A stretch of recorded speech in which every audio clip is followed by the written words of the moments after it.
green shirt on and shit, looking good. You put some gel in your hair, dude. No, I just cut it, but it's good. You got a little fucking sun down there, and your year anniversary. How did it feel? It was great. It's crazy how fast the year goes. It's crazy to think about where, like, what would have happened if I never met her. But it was awesome. It's What would have happened if you didn't meet her? Fuck. Maybe You would have still been fucking looking at Ashley when she was sleeping and shit. I would have been fucking hanging out with people I didn't want to hang out with and masturbating a lot. But it's I actually did want to talk about. I don't know about you guys, but especially when I first started dating, I would do whatever the girl wanted to do. It wasn't even a question, and I was never really happy. But like even on our anniversary weekend, we went down and saw Steve on Friday night, and she loves comedy, but she's seen Steve, and I could have, if she had said I don't really want to do that, I wouldn't have been surprised. But she was really cool with it. We went and got food after, and it's I know there's a lot of guys out there who do the same thing. Whatever the girl wants to do, it's just immediately yes, because you want to have sex with them and stuff, and you want them to like you. But like when you have like a cool girl and who does what both of you want to do, it's a lot more fun. So I don't know, I had a great weekend. You're a different savage and shit. You get yourself a girlfriend for a while. You're on Match.com. Yeah, you're lonely and shit. And look at you. Hell yeah. You're in love. You get your little green shirt on. You're slinging dick. Yeah, I was telling you, I used to hate Saturday nights, Friday and Saturday nights, especially when I lived in Boston. Especially, I wouldn't go out because the fucking walk in LA, you can drive around and kind of pretend you don't see it. But in fucking Boston or New York or Chicago, when you have to walk around and you're bumping into all the couples and you're by yourself with the fucking pizza or something, you're like, God damn, this is fucking... The rest of the week, it's not that bad. Friday and Saturday night can suck when you're single. So how do you feel now in contrast to a year ago? Like, do you look forward to seeing her on Friday? I mean... Yeah, I look forward to seeing her on the weekends. I feel great. She's great. Every once in a while, you're like, it would be nice to have a weekend alone, but not really. What am I going to do? So, we don't really do much. Sometimes I feel bad, like she's going to get bored, but I ask her what she wants to do, and we watch Netflix, we have some food, and it's funny because 1 minute you're in high school, and you're thinking about relationships, you're kind of thinking about them.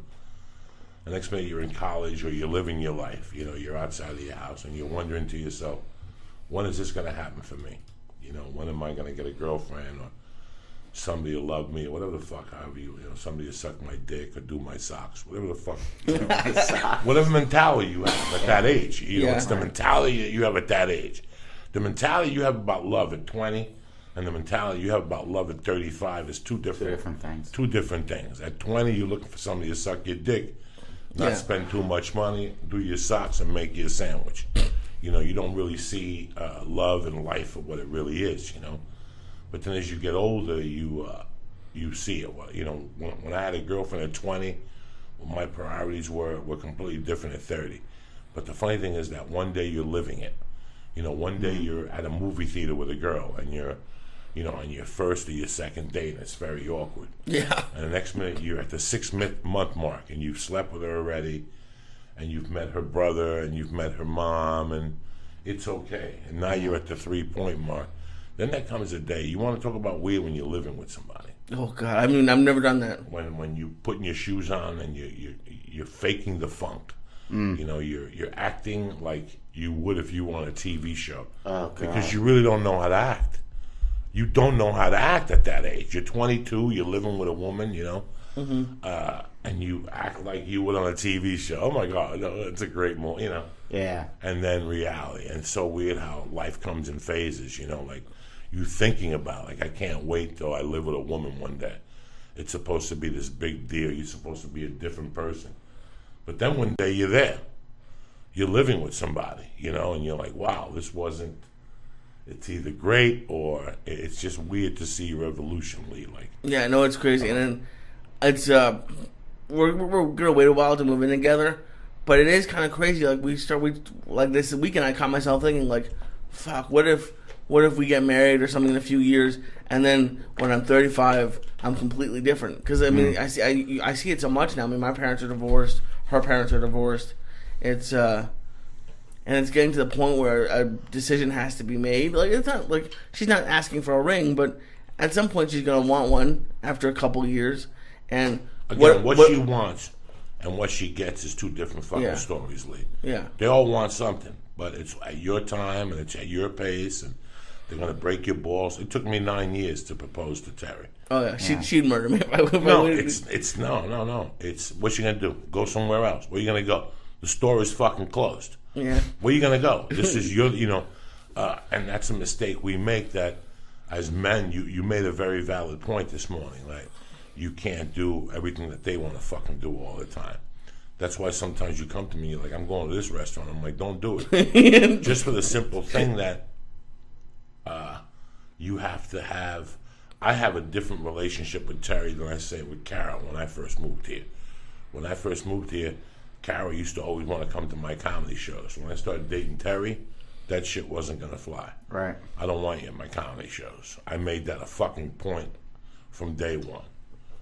She's never there. No, I don't, but Terry's the type of person that she went to 3 of them and said, this ain't for me anyway. Yeah.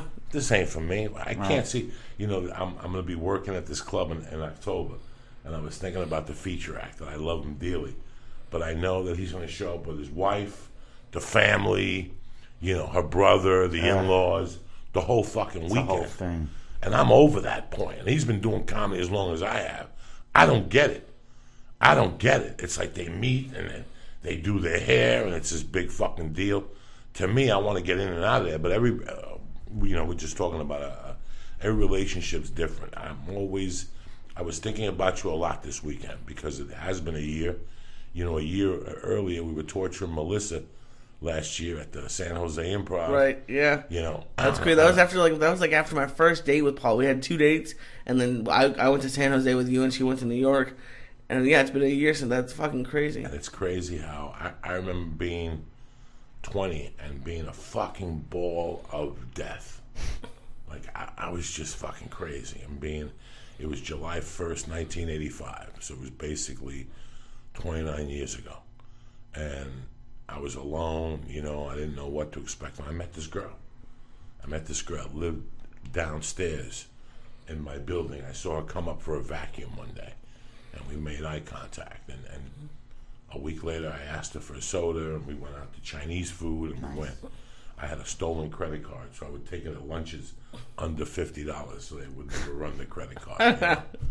And we ended up, the cops were looking for me for credit card fraud.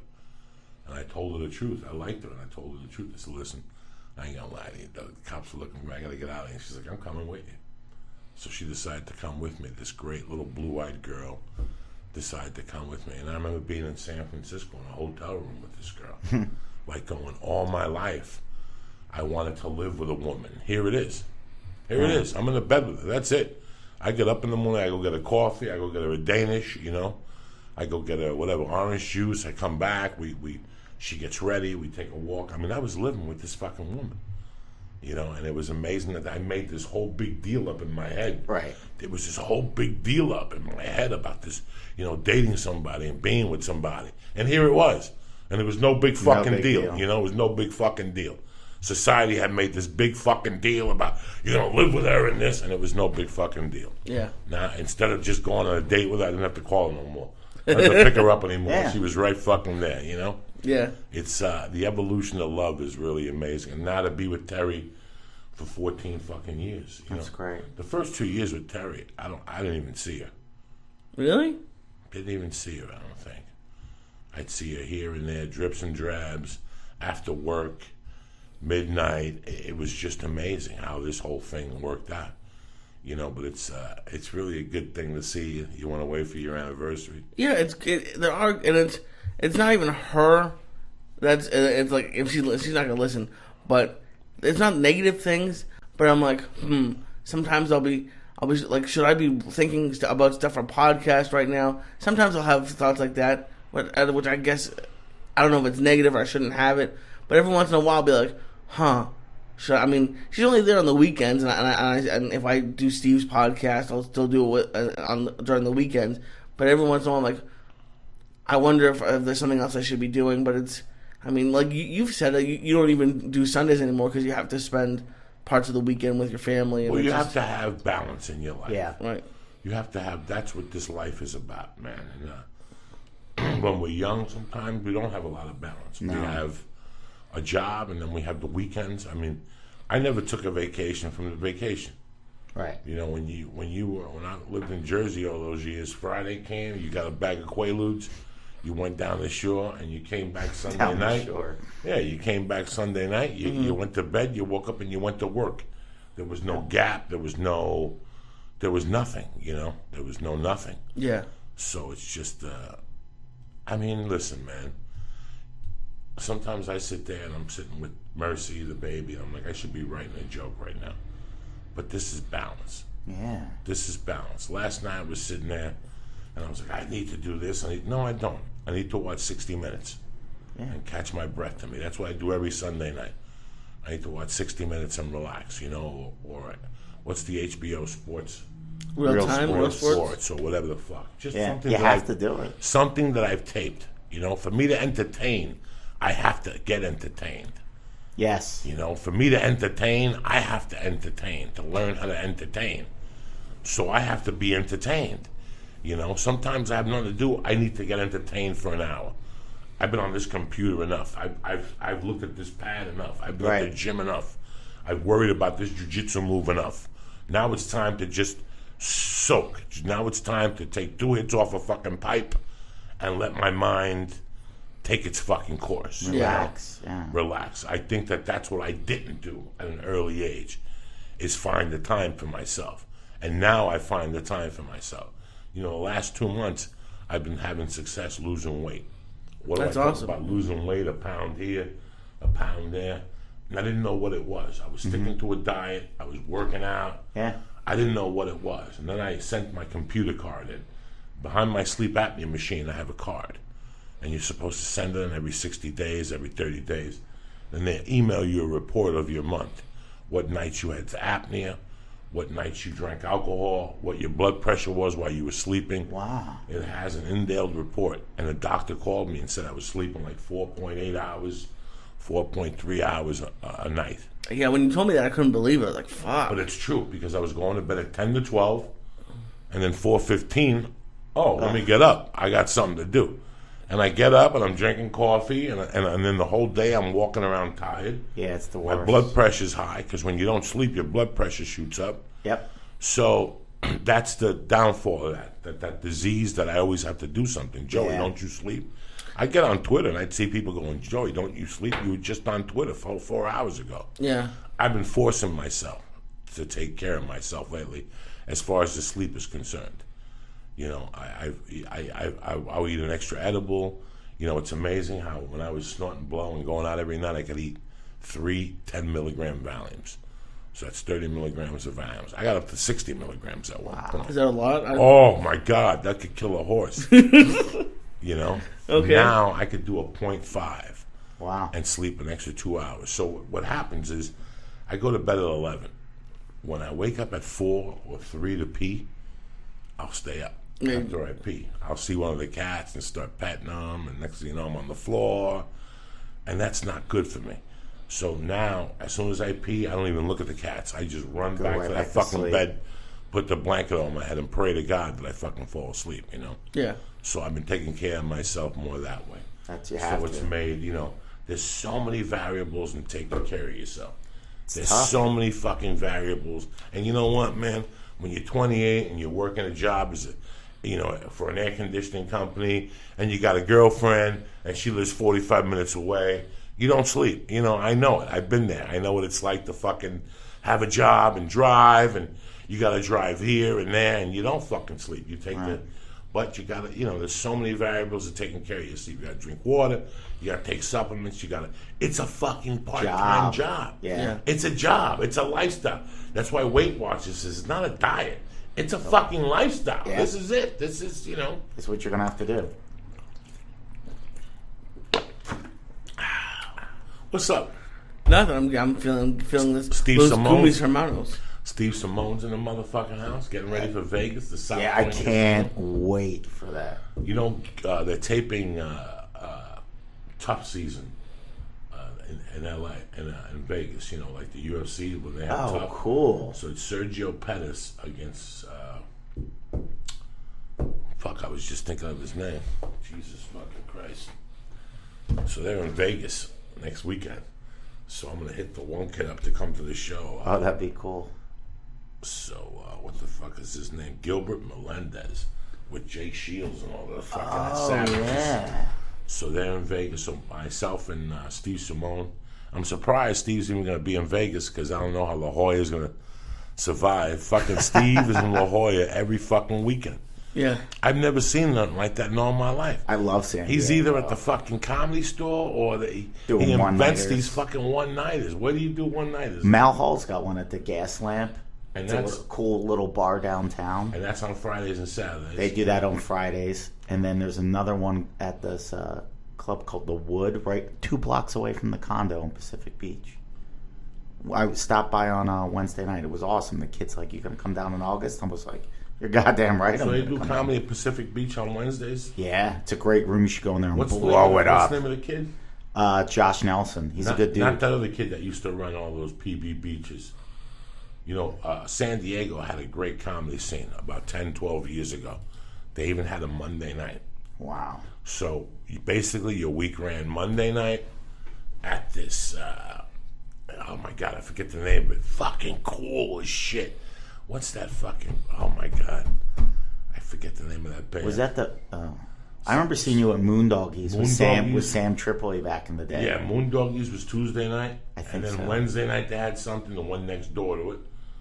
Yes. Tuesday night was the Moondoggies where I met Adam Hunter. The stage was elevated. That's the first time I met Adam Hunter. He came up to me and was like, "Listen, dog, I'm doing my Conan set, so make sure you're prepared to follow me and shit." That's a start. And he didn't know that this is a hell fucking room. Yeah. That they don't give a fuck about Conan. Right. You got to be crazy. They don't give a fuck. They didn't give a fuck about those credits then. So that was Tuesday night, and then Wednesday night was the Moondoggies, the one next to it, where the chick got naked and came on stage with me that time, and had a tremendous body, and we fingered her. Fucking tremendous. And then that's next to Moondoggies is next to, it's close Down to the Denny's. street. Yes. It's close to the Denny's, right? So and then they had that on Wednesday night. Then Thursday, the La Jolla Comedy Store. Yep. They always had like a theme night, Superfly Yeah, best night, of San Diego or... and then Friday and Saturday you just stayed for Stay the at the weekend. store. Yeah, so that was a great little fucking weekend. It's the best. Saturday, Sunday you had the Dairy Queen there, a little drive-through. It was they like a don't have that 1950 anymore. Dairy Queen. Oh, With two wow. little Breaks my drive-through heart. windows. It breaks my fucking heart. They got rid of it. They still got the Mexican joint, correct? Yeah, on the angle. And then you got Don Carlos and La Jolla. The best. The best, yeah. Yeah, got some he good- hooks it up. They got some good. And then your buddy hit me up, the one who did his confirmation when he was 52. Yeah. Don Carlos. That fucking lunatic, Don Carlos, did his confirmation when he was 52. He's fantastic.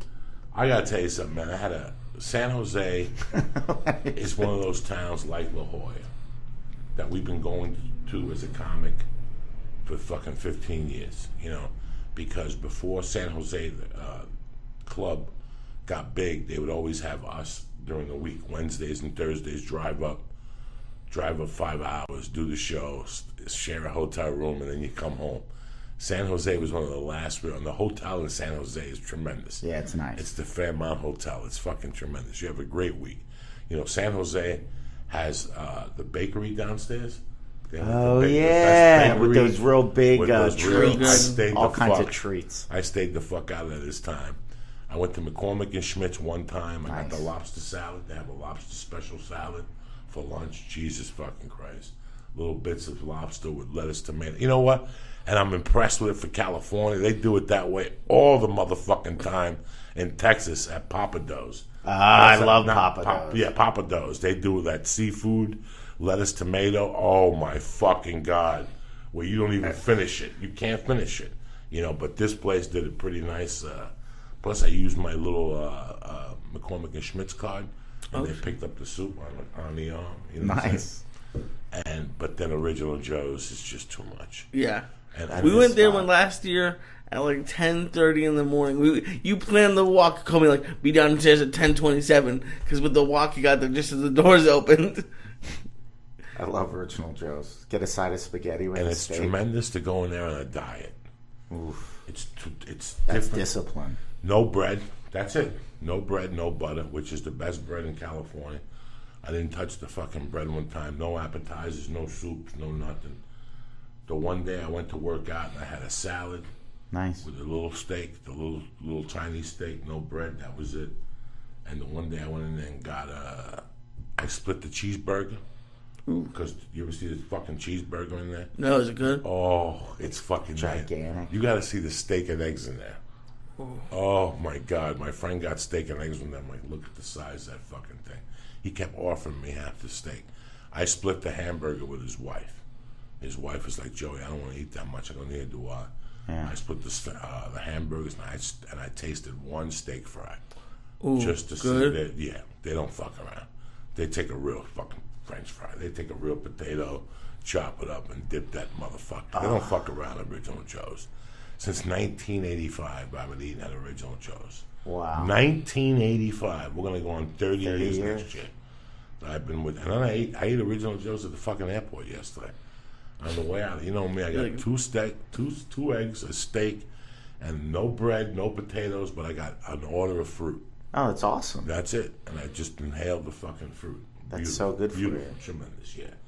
It was a great weekend of dieting, and the shows were good. You know, like I said, I haven't put a solid 45 minutes together since I did the CD. It's still in limbo. Yeah. But I'm working on things, and things are starting to shine. Yeah, I love those sets. I love those sets because Yeah. things are starting to shine. 2 jokes here, 1 joke here, and you know you're 2 weekends away From coming boom. up with 35 minutes. I feel it from it all. So at this into- point, you can feel it, yeah? I can feel it because sometimes you get down on yourself and you're like, the people aren't going to get their money's worth. They're going to leave pissed off. But this weekend, you know what, man? I can feel the weaves starting to come. You know, they're all mending together now, and it's just, it's really weird how comedy works. You could be banging it out for 3 months. You believe in a bit.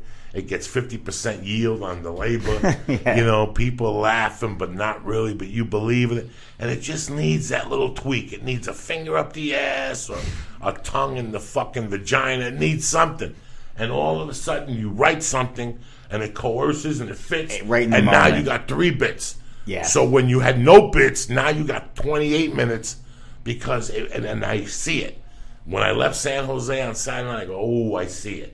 Yep. It's right fucking there. I need one thing to insert, and it's over. I'm taking motherfuckers' lives away. You understand me? Is that why people don't, when people say people don't, they see comedians that don't write, is it because that, I mean, it sounds like where you're at is fun, but like the very beginning of it, once you get through all that work, you're like, fuck, I don't want to lose this. It took me 7 months to write this. But if you wrote it once, you could write it again. That's the confidence. That's where you're coming That's from. true. You know, when I build a building, if I'm an architect, when I design a building, if I design a beautiful building, is that the only fucking building I'm going to design? No, I'm going to design a better building. Yeah. And I'm going to design a better building. And I'm going to design a better building. So you always want to stay. It kills me when I can't come up there with at least one new anything. Yeah. Something fucking happened that these people deserve to know about. Something fucking happened. Something happened on the drive here. Yeah. Something happened that lifted your curiosity that you could turn into laughter. For 2 minutes. Yeah. Something fucking. But then again, it's also. The evolution of a comic is so fucking rough, Lee. I went to watch comedy Thursday night. Okay. I went to see a friend of mine in San Jose to do like a little open micer. And it's amazing that I saw a kid get up there and he did 2 jokes that were rewritten, stolen. And then he did a joke about Asian drivers. And I was like, wow, this is so fucking bad. One of the jokes was rewritten Mexican joke from a well-known comic. That as soon as you hear the joke, you're like, oh, fuck. You know? But it's amazing the evolution of a comic and where you want to go. Well, I mean, we talk about college a lot in here. That's only 4 years. And like almost every comic I hear says it's at least 10 years before you get any good at all. I agree and I disagree. Yeah. It's like anything else. You know, it's like jiu-jitsu. It'll take you a year, maybe a year and a half just to see all the pictures and all the players. And then after that, you start making progress. Yeah. but not as fast as you would want it. Yeah, it's frustrating. Okay, by the 2-year mark, in the back of your head, you're ready for HBO. Okay. But the reality is you're ready to host. Yeah. Do you follow me? So you have to align the mental compass with what's really with the reality compass. Okay, that's what's going on. I love to mind fuck myself, but I never got ahead of myself. You know, it's really weird. I saw when I was a kid, I used to watch Phil Jackson. I used to talk on the phone to Whitey O'Donnell and Chucky McBrain. Tremendous. All right, where we were watching the Knick game, no matter who the Knicks would play. There was a time there in the 7th grade where me and Chucky McBrain and Whitey O'Donnell would put in $25 bets. In the 7th grade? 12-year-old kids. 12-year-old kid, $25. Dude, that's a lot of money back then, That's a lot too. of money. That's $7 a piece. 8 if you fucking lose on the vig. All right? $8 or $9 if you lose on the vig. Because it's 30 if you lose 25. It's 25 to win, 30 to lose. So we were in the 7th grade, and the Knicks would play whoever. We bet Tuesday and Wednesday games. Oh, that's We had a science hysterical. down already. We played Tuesday, Wednesday, and Thursday games. And let me tell you something. I don't know how in those days we used to have a 3-way phone.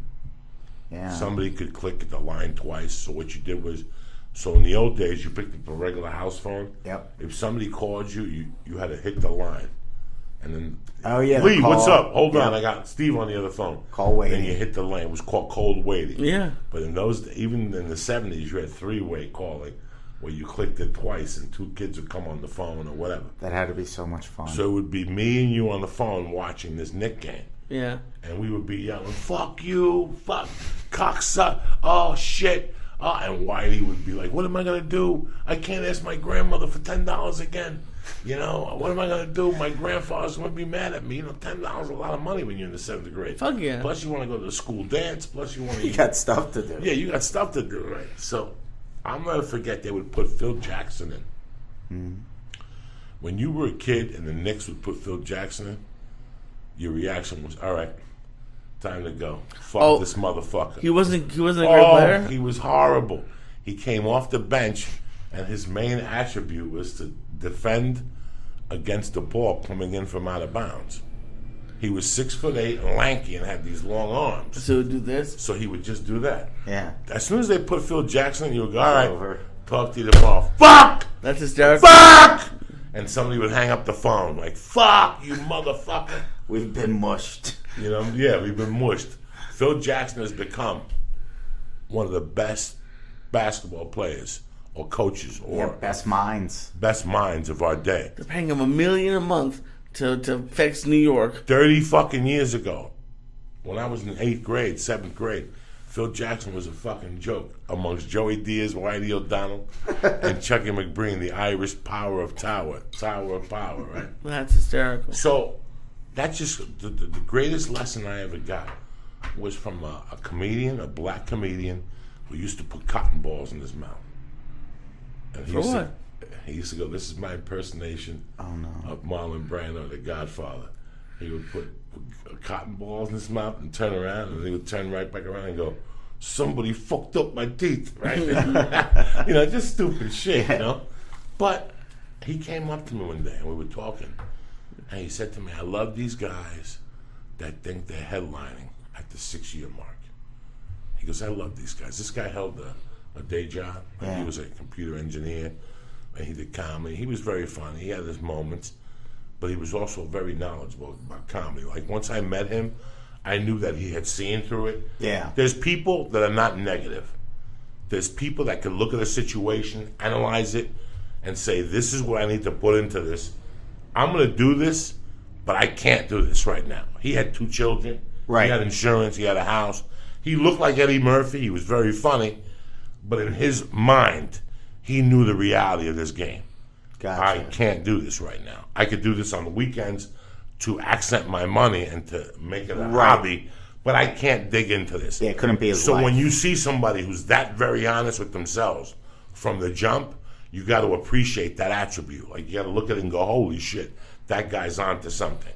he's not really a loser because he was always that comic that drove me home. Yeah. Like he would always drive me home and talk to me on the way. That's cool. And one day he told me, he goes, the most important thing, he goes, you see a lot of comedians, they think at the 6-5 year marks they're headliners because some booker is headlining in a bar. Right. And yes, you're a headliner by name at that time, but you're not a headliner. That's the truth. You're not a headliner. Okay. You know, there's journeyman electrician.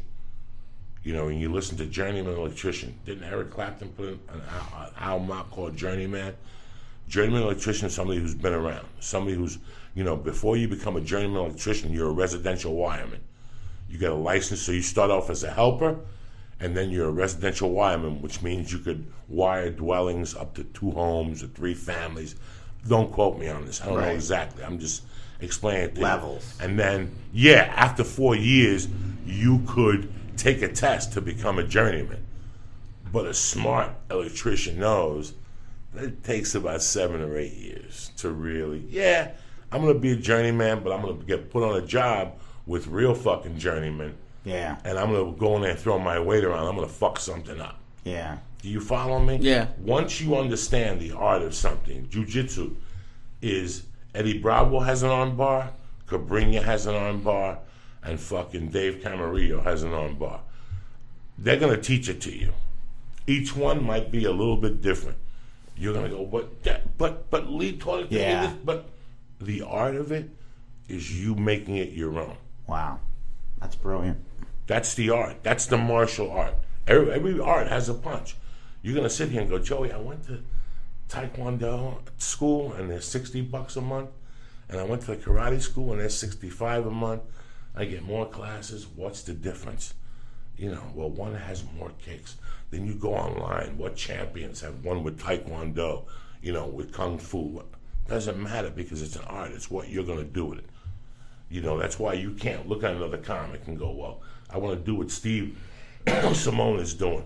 You can't do what Steve Simone is doing because you have to take what Steve Simone is doing, either put a variation on it or make it better in your mind. Yeah, make it your own. Make it your own, you know, and that's with stand-up. So, brother, you know I didn't know how good you were as a producer until I did somebody else's podcast the other day. I understood your job a lot more. Okay, no, I understand. Do you follow me? So sometimes you have to see this fucking game differently in your head. And a lot of people kill at Barney's Beanery. Yeah. And next thing you know, they're on the phone with CAA going, dog, you better tell Bill Burr to sit back, bitch. Right. You know, you better tell Kevin Hart that it's all over from him to hang up the hysterical. phone. Dog, because I felt like doing it. Yeah. How do I know? Because I did it. Yeah. Right. I remember the first time doing 42 minutes at some bar in Denver. Like after I had been doing 15 minutes for 10 years. Like one night they forgot to give me the light. The guy that was supposed to give me the light was getting his dick sucked in the back of the car. And I'm back there just doing material. Yeah. You follow me? It was like a placebo effect. If you were to call me and say to me, Joey, I got a room for you tonight. I want you to do 45 minutes. I go, Steve, I love you. I can't do 45 minutes. And you go, Joey, yes, you can. Come on. I'll give you $100. I'm like, I can't. Yeah. Just because I'm real. I can't. I wouldn't put myself in that position. Mm-hmm. But while I was up on stage featuring, doing 30, he was going out to the car to get his dick sucked. So I kept doing time. And he came in and finally gave me the light. And he's like, whew, I'm sorry, bro. And I'm like, why? What happened? He goes, you ended up doing 43 minutes. And I'm like, get the fuck out of here. Yeah. He's like, yeah, man, look, I got it. I forgot. I went out and that bartender was sucking my dick. I didn't tell what's his name to give you a light. First time I realized I did 43 minutes. So I didn't tell the story right. You know, a headlining is when you do 45 minutes. Yeah. So I was only supposed to do 30. The guy didn't give me the light to get off stage, and I kept going. It was like I kept going. I didn't know. Yeah. When I got off, he told me I did 43 minutes. Lee, I didn't even drive home that night. I floated home. Yeah. Yeah. I just went to the parking lot. I lit my car on fire, and I just floated the fuck home. Yeah, great because feeling. I did 43 minutes. I did headliner time, and for 2 days I was by the phone with a list of numbers I was going to call and tell them to suck my dick because I had done 43 minutes. Yeah. Thank God I knew that I wasn't a headliner. I knew I had done the time, Right. but I wasn't a headliner. Right. A headline. You know when I became a headliner? If I tell you guys when I became a headliner, you both laugh. When? 2 years ago in Columbus, Ohio. How long have you been headlining? 12 years probably. Wow. Okay. When I first moved to LA in '97, I got sent on a headlining mission. I wasn't even a good feature. I wasn't even a purple belt with stripes. I was like a blue belt with a few stripes. And I was sent to Jacksonville to headline. And I did terrible. And I knew I wasn't a headliner. Yeah. I knew in my heart. A lot of people wouldn't be that honest with themselves. I knew in my heart I wasn't a headliner, so I never really tried to push myself out as a headliner again, unless it was a C room. I was a lot better than C headliners. Yeah. But I wasn't an A headliner. But I'm telling you right now, I've been doing comedy for 23 years, and I became a headliner 2 years ago. What happened? I could have become a headliner after 12 or 13 years, but because of my drug addiction and my other problems, I didn't focus on it. I never thought I would achieve that goal. You just click. It clicks on stage. Once you see a headliner, you go, wow, that's a headliner. Yeah. A lot of guys are out there doing comedy and doing headliner time. Yeah. That's different. You're a headliner. When you would watch Greg Giraldo, you know you were watching a headliner. When you were watching Joe Rogan, you know you're watching a headliner. When you're watching Fluffy, Yeah. you know you're watching a headliner. Even when you're watching Dane Cook, you know you're watching a headliner. What do you have to say about Dane Cook? He has a beginning, a middle, and an ending. And he could hold you for 45 minutes. There's a difference between a headliner and a comic, and that's why a lot of you people know about certain comics, and they're going to become headliners, but they're not headliners yet. Yeah. You know? You feel the same way about headlining? I mean, you headline rooms right now. Yeah. You're starting to. Yeah. Whatever. But yeah, there's something to it. You can't. I don't even know how you would describe it. You just watch somebody and they draw you into their world, and you go, okay, it's a different thing. Do you think it's? I mean, I'm not really way too high, but like, you know how like you said at the beginning, you feel like you're a headliner, but you're not, and then you just said like 2 years ago is where I think I became a headliner. Maybe in like 5 years, you'd be like, fuck, I thought I was a headliner 7 years ago, but now I'm a headliner. Like, it seems like it keeps going. Well, if you take any value in what you do as a human being, if you take any value in what you do, you know you're going to get better in certain spots. Yeah. You know, at this point, I know I have weaknesses in my stand-up game. Absolutely, we all do. You know, we all want that 45 minutes people on. When I leave the stage, I want to look like, what would the room look like if Bruce Lee came in here? Yeah. And started kicking motherfuckers. I don't want people to stand up. I don't want people to clap. I want them to be on the floor, laying there like I shot them all. I want to see 200 people on the floor. I don't want to see you standing, clapping or going, that was a great time. Fuck no. I want to see you barfing on the floor. You know, that's in my mind. So until I see that, I didn't do a good fucking job. Wow. People will come up to you and say, my jaw's hurt, whatever. That's great. That's great. GPU. I don't see you. I don't see no ambulances here.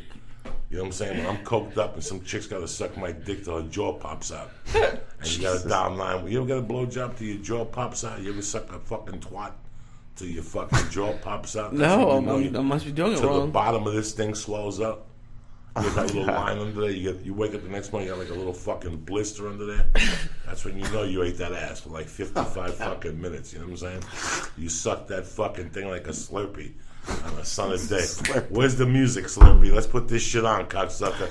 It's Monday, July 14th, and you're prepared. You understand me? Yeah. You take the world by storm, like fucking Patton. Steve Simone in the house, my brother. Let me give some shout outs real quick. Steve Simone. To some fucking people. I gotta get to you. I gotta talk to you about some things here.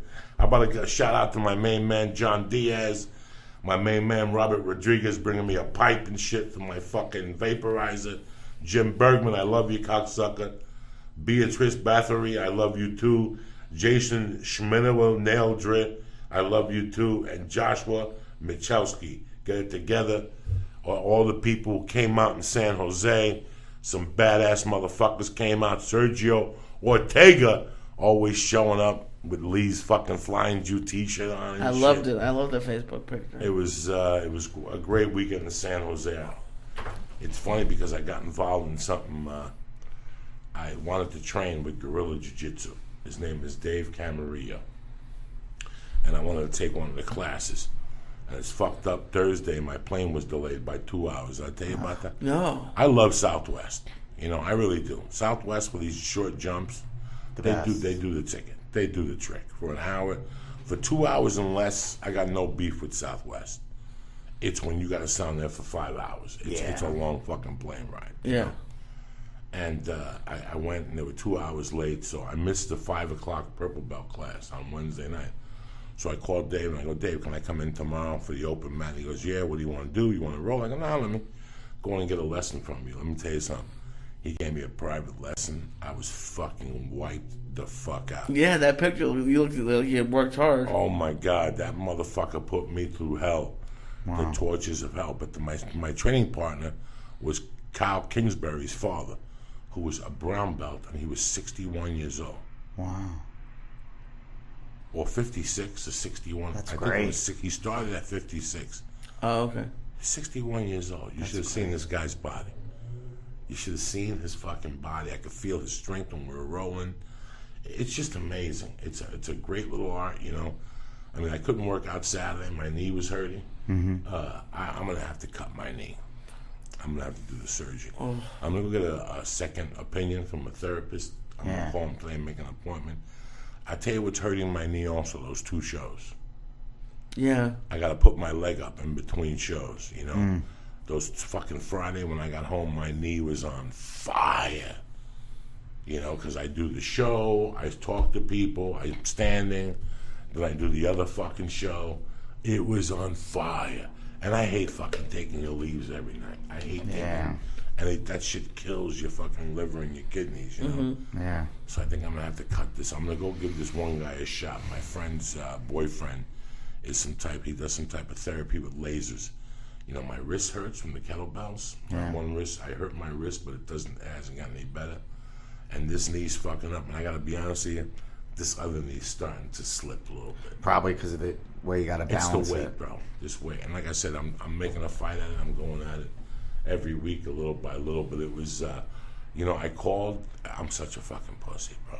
Fear works, and it tries to take you over at all fucking levels. That's true. And I hear it in people's voices because I heard it in my voice for years, And it's funny when you try to break somebody's fear for certain reasons. I'm good at it because I had to break my own fears. Exactly. I'm very good at when somebody says to me, well, there's going to be traffic. Listen, bitch, I hate fucking traffic, okay? There ain't going to be no fucking traffic. I wouldn't put you in that predicament Right. if there was going to be traffic or whatever. And I know how fear shows up in different ways. And it's so funny. I felt fucking great Thursday night. After I did the show at 10 o'clock, me and Los Gumis Hermanos hooked up. We were smoking dabs before the show.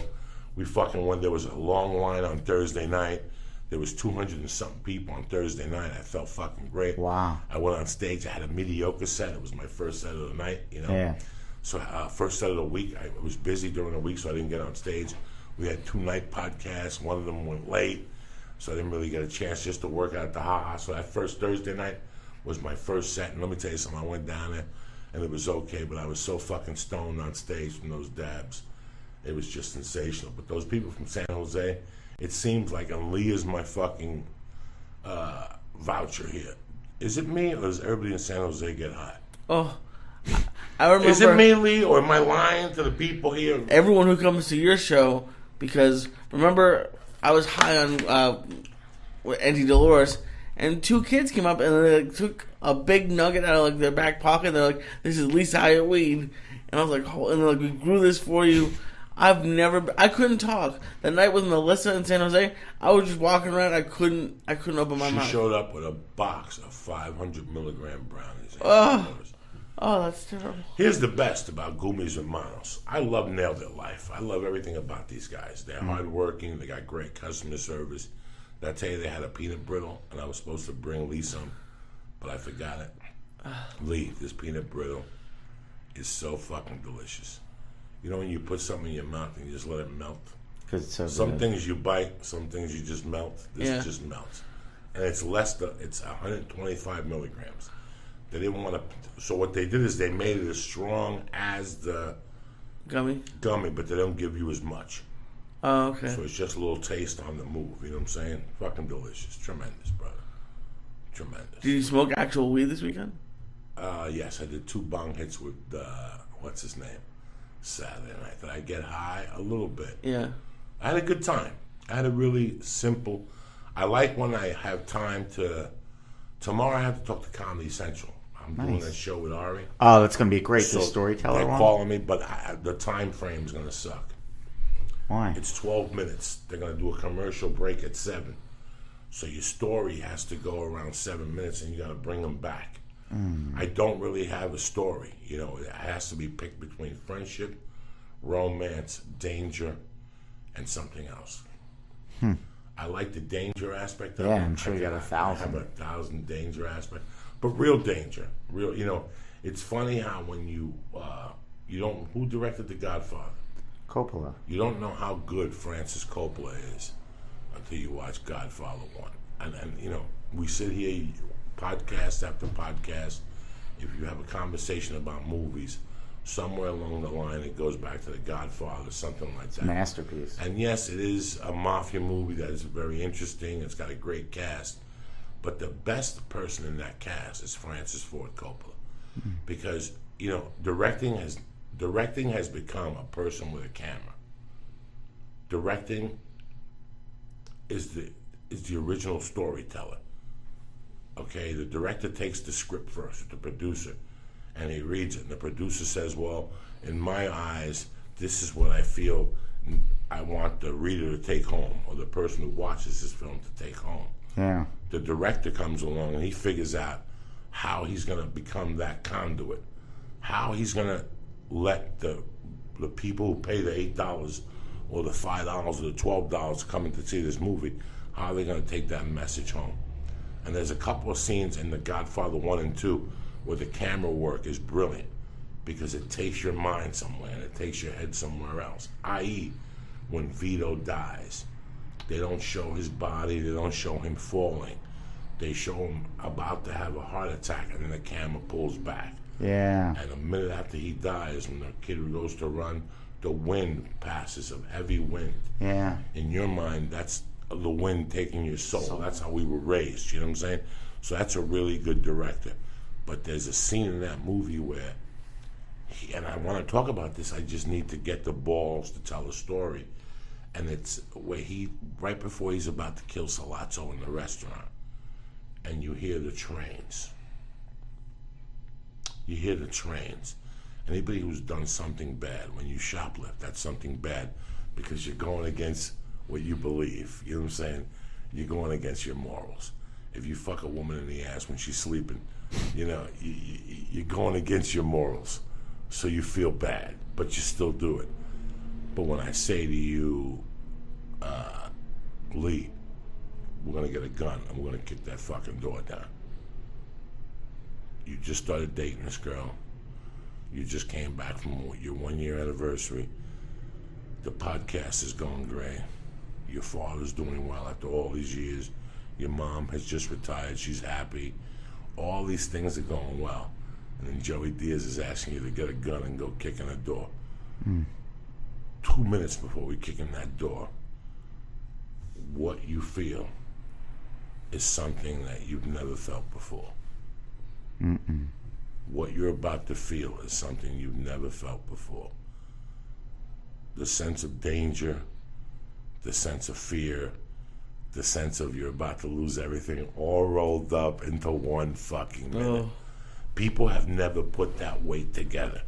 I'm going to put it together for you. You have no idea.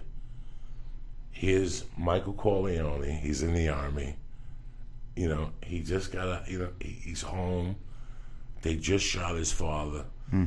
Everybody in his family, everybody he knows is a fucking killer.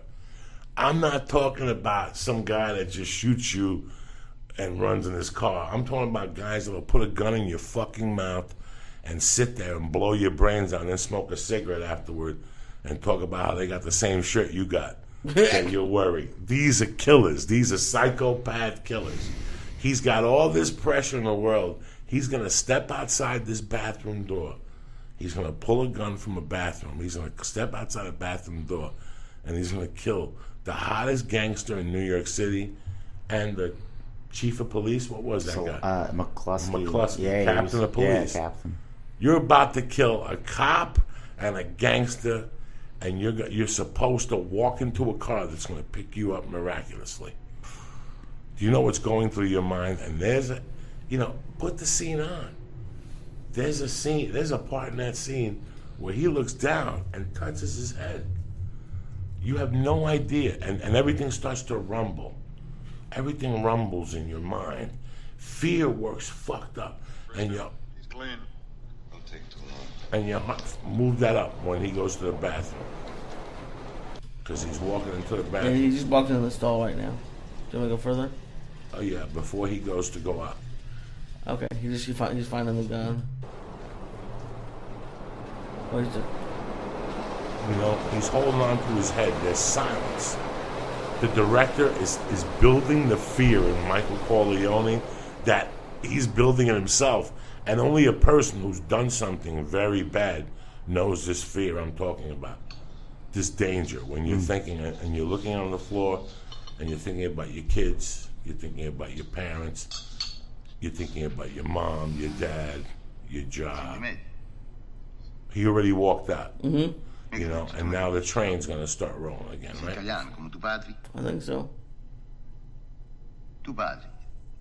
See, he's talking to him, but he can't even focus. Yeah. He's not making eye contact. He's not. He hears this train. You hear that train? That's him telling you fear. This is tremendous. When you're that scared, you ain't hearing nothing. He's about to go. There you go. It's Monday morning, motherfuckers.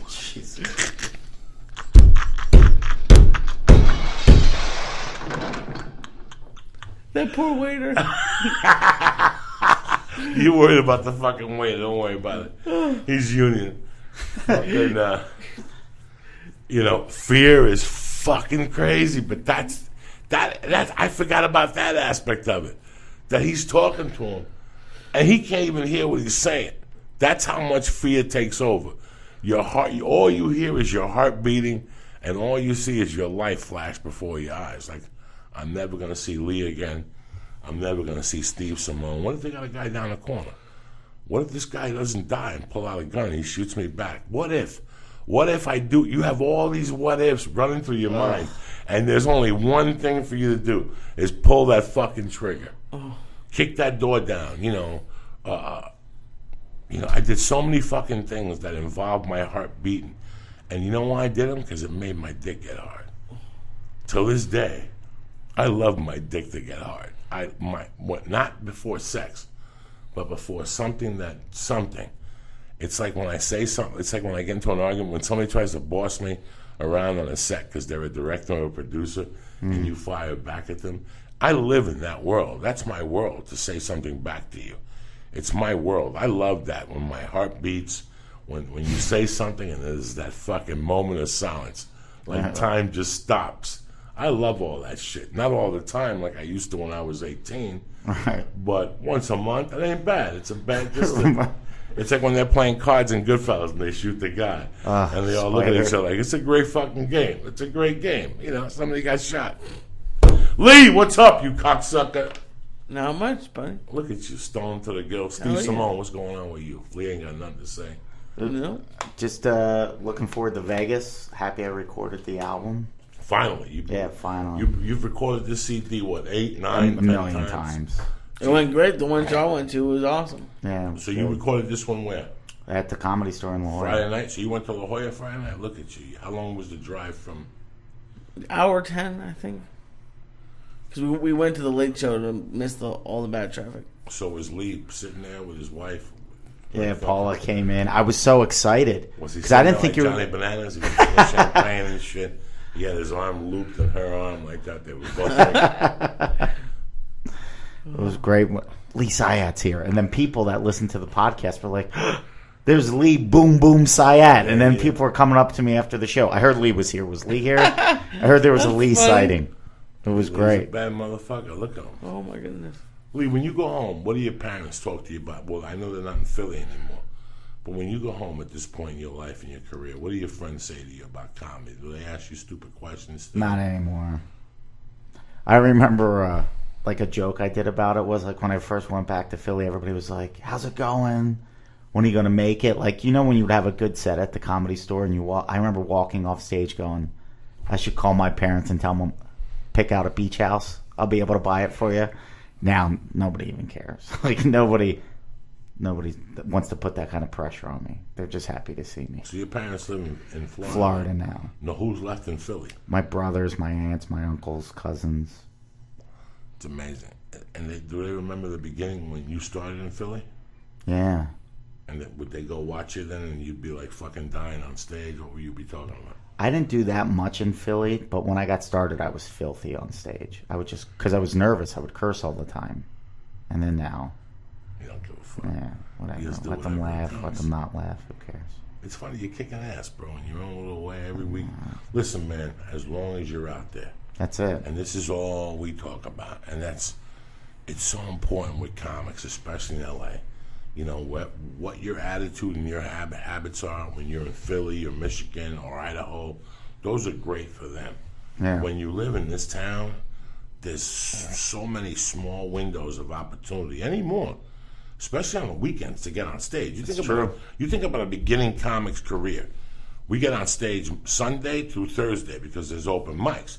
Friday and Saturday are the money nights. They don't need us. Right. So for us to get on stage on a Friday and Saturday, and right now you're in that transition period. Yep. Where you're just about for people to start coming to see you. Yep. You're just right there. It's just 6 more months, you know. Yep. But every week, and it's funny, like, I goof about when I lived in Washington, there was a club called Giggles, and the owner he was a Vietnam vet, and he got hit with a shell or something like that, and he would forget. So he would come in on Saturday and see you Friday and Saturday. And on Saturday, after he paid me, I would ask the waitress to go inside and who was the feature act for the weekend. And the girl would come out and go, nobody. And 9 a.m. Monday morning, I would call him. He'd go, who's this? Joey Diaz. Hey, Joey, what can I do for you? I want to feature in your club. When was the last time you were there? 8 years ago. I was just there the weekend before. Wow. But his mind was so bad. He would keep booking me. I would be there 2-3 weeks in a row. And I would tell my friends, call down there. And then I would jump back on the train. And next thing you know, I had Lee, me, and you. We were the only features he had, Lee. When he asked you, when was the last time you were down there, tell him 8 years ago. Oh, here it gets better. I would take a draw from him on Thursdays, and he would forget. Wow. And he would pay me on Saturdays. So in those days, it was a feature act. I was getting $250 for the weekend. Right. It was $50 a show. I would get him for $200 on Thursday night, plus the $250. So I get him for $450. So wow. It became a little bit better. You follow me? It was still shit money, but it was better than nothing. You follow me? Better than nothing. Because he would forget to give you the draw from Thursday night. And you're doing the same thing. And I giggle, and I wasn't making fun of you. I was just giggling that you got La Jolla locked down. Yeah. You don't have to get on no plane. Everybody else is getting on a plane, I love carrying it down luggage. You get in your car on Thursdays. You got a place to stay. It's one great. way or another. You got how's the condo look these days? They just put Wi-Fi in it, so it's fantastic. Come on. Yep. Wi-Fi. What else? New carpeting. New carpeting, paint. It's great. No rats. No. You know what? They don't even. I guess somebody got sick or something. Like, you know, people leave down like, you know what? Okay, Joey's coming in next week. Leave these beers in the fridge. We'll leave these chips here. They clean out everything now. Everything. So I was giving food to Don Carlos. I'm like, because we were watching the soccer game yesterday, and I go, just take it all. He goes, no, leave it for the comics next week. I go, they throw it all out. I'm embarrassed. I know nothing about the soccer. I know Germany played Argentina. Oh, thank God it's over. That's all I know. It's over. Yeah, it was all right. I don't know nothing about soccer. I don't know nothing. It's amazing how this country came in waves. When I was in grammar school and high school, soccer still wasn't popularized in the East Coast. Some Spanish guys played it. Right. When I was a kid. Some former Spanish people played it. Right. I didn't know they were Mexicans. I just knew that on Sundays at Hudson County Park and some of the parks, some brown motherfuckers will get together and kick a ball around. I don't know what the fuck that is. Right. And then now, everybody's doing it, Well, for years, people did, like Rod Stewart's a big soccer player. All those musicians, if you know anything about them, all they're those big British soccer guys. And... So I don't know this shit. I just picked it up later. So it's not that I don't like soccer. It's that I wasn't in that culture. Right. When I was a kid, some kids had a skateboard. That's it. There wasn't a skateboarding culture when I was growing up. Right. You didn't have to wear a hat bebopped up and have shorts on with knee pads and a tattoo. Right. All you needed when I was growing up was a skateboard and a motherfucking hill. And that was it. And that was it. Now there's a culture. Yeah, everything's like a lifestyle. Everything's a lifestyle. So that was the difference. So I don't want, when I make stupid soccer comments, it's not because I'm saying it's stupid. I don't really know soccer. That lifestyle wasn't. We had tennis. Right. That's as far out as North Bergen Highway. We had fucking tennis. Right. That was it. What are you, fucking nuts or what, Lee? Lee, look at you. Stoned to the Gazilda on a Monday morning. Who's better than you? If you're not fucking high by 10 o'clock, go fuck yourself. It's Monday, July 14th. What are you going to do? You're going to listen to him? Oh, Joey, I got to piss in the cup. Fuck you. It's communism. Get the fuck up, cocksucker. What's up? What's up here, Lee? Look at you sack of shit. Oh, my goodness. In love all weekend. What are you going to go home and do now? You going to go nap, cocksucker? Oh. You got to get back all those loads you shot. How many loads you shot this weekend? More than enough. You out of fucking Jew loads. Yeah. Oh, God. No, I'm going to probably go to sleep for a little bit, but then go work out. Oh, that's great. Yeah. What's going on today, Jew? That's about it, man. What do you got tonight? Nothing. Rick and I are doing his later this week. And yeah, that's about it. I'm super high right now. You didn't go see any movies this weekend? You're supposed to be on top. You're supposed to. What kind of foods did you eat this weekend? What kind of diet foods did you eat? Well, we actually did pretty good. Talk. No desserts. No, we had a dessert last night on the anniversary, and I had the one cheat. Okay, I got two cheats. One, I got a swirl at the beach, small swirl, but I'm almost embarrassed to admit this, but we had a little bit of a weekend off. Have you guys tried a cronut yet? Yes. It's a croissant donut, and I had one, but it was the most delicious thing I've ever. Like, it was what amazing. Flavor did you have? It's just like glazed donut flavor. But we did pretty good. We had one slice of pizza. We went to the gym every day. You can have a slice of pizza with a salad. Yeah. People don't know pizza's not bad. Yeah. It's 13 pizzas. Fuck yeah. With wings and dressing from fucking pizza. Yeah. That's portion fucking control. that'll kill you. Yeah, that's. But Weight Watchers pizza's great. Yeah. Pizza's like for a cheese pizza, like not even a marguerite. There's nothing there. I know it's not gluten, Right. whatever the fuck it is, but a slice of pizza with a fucking salad Isn't bad. But I talked to you on at the gym on Friday, I think, and we forced ourselves to go, so at least we did that, and it's you can maintain at least if you go to the gym. But then we went to Thai food, which was pretty good. And then last night there's I don't think it's a French place. It's just like a place in downtown LA called Perch. We got some steak. It was delicious. Did it come in? Because when there was a place I used to go to on the East Coast where the steak came with not a pastry on it, like at a French place. Okay. It was like a light pastry with cheese inside, like Ooh. a light sauce, like a Guarani cheese, whatever the fuck that word is. I don't know nothing about words. But it was fucking pretty good. A little steak with no fat on it, wrapped by a little pastry. That's the way I've never tried that. I'm not a big on it. I don't know, but I know that I've had that before. Yeah. It's funny how when I first met Steve Simone, Steve was hanging out with Diaz, doing sets with Diaz, and we went to Vegas with Jim Norton and Bobby Lee. A lot of people know us. And Steve and Andrew were trying to really get me to go to the gym. Yeah. And I couldn't understand why. I couldn't understand why. And guys, I had grown up in a gym. I had always loved the gym. I understood the gym. I understood what the gym was for. Yeah. And then in high school, I started getting success at the gym. I started building mass.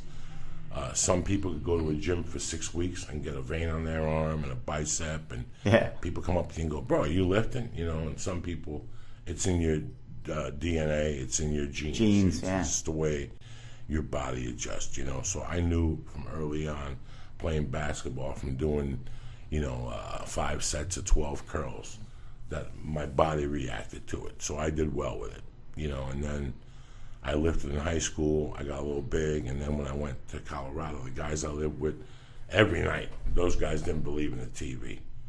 Like, it was just amazing. Like, they got home from fucking work, ate dinner, went to the gym, sat around, smoked joints. No, these guys built the squat rack in the house.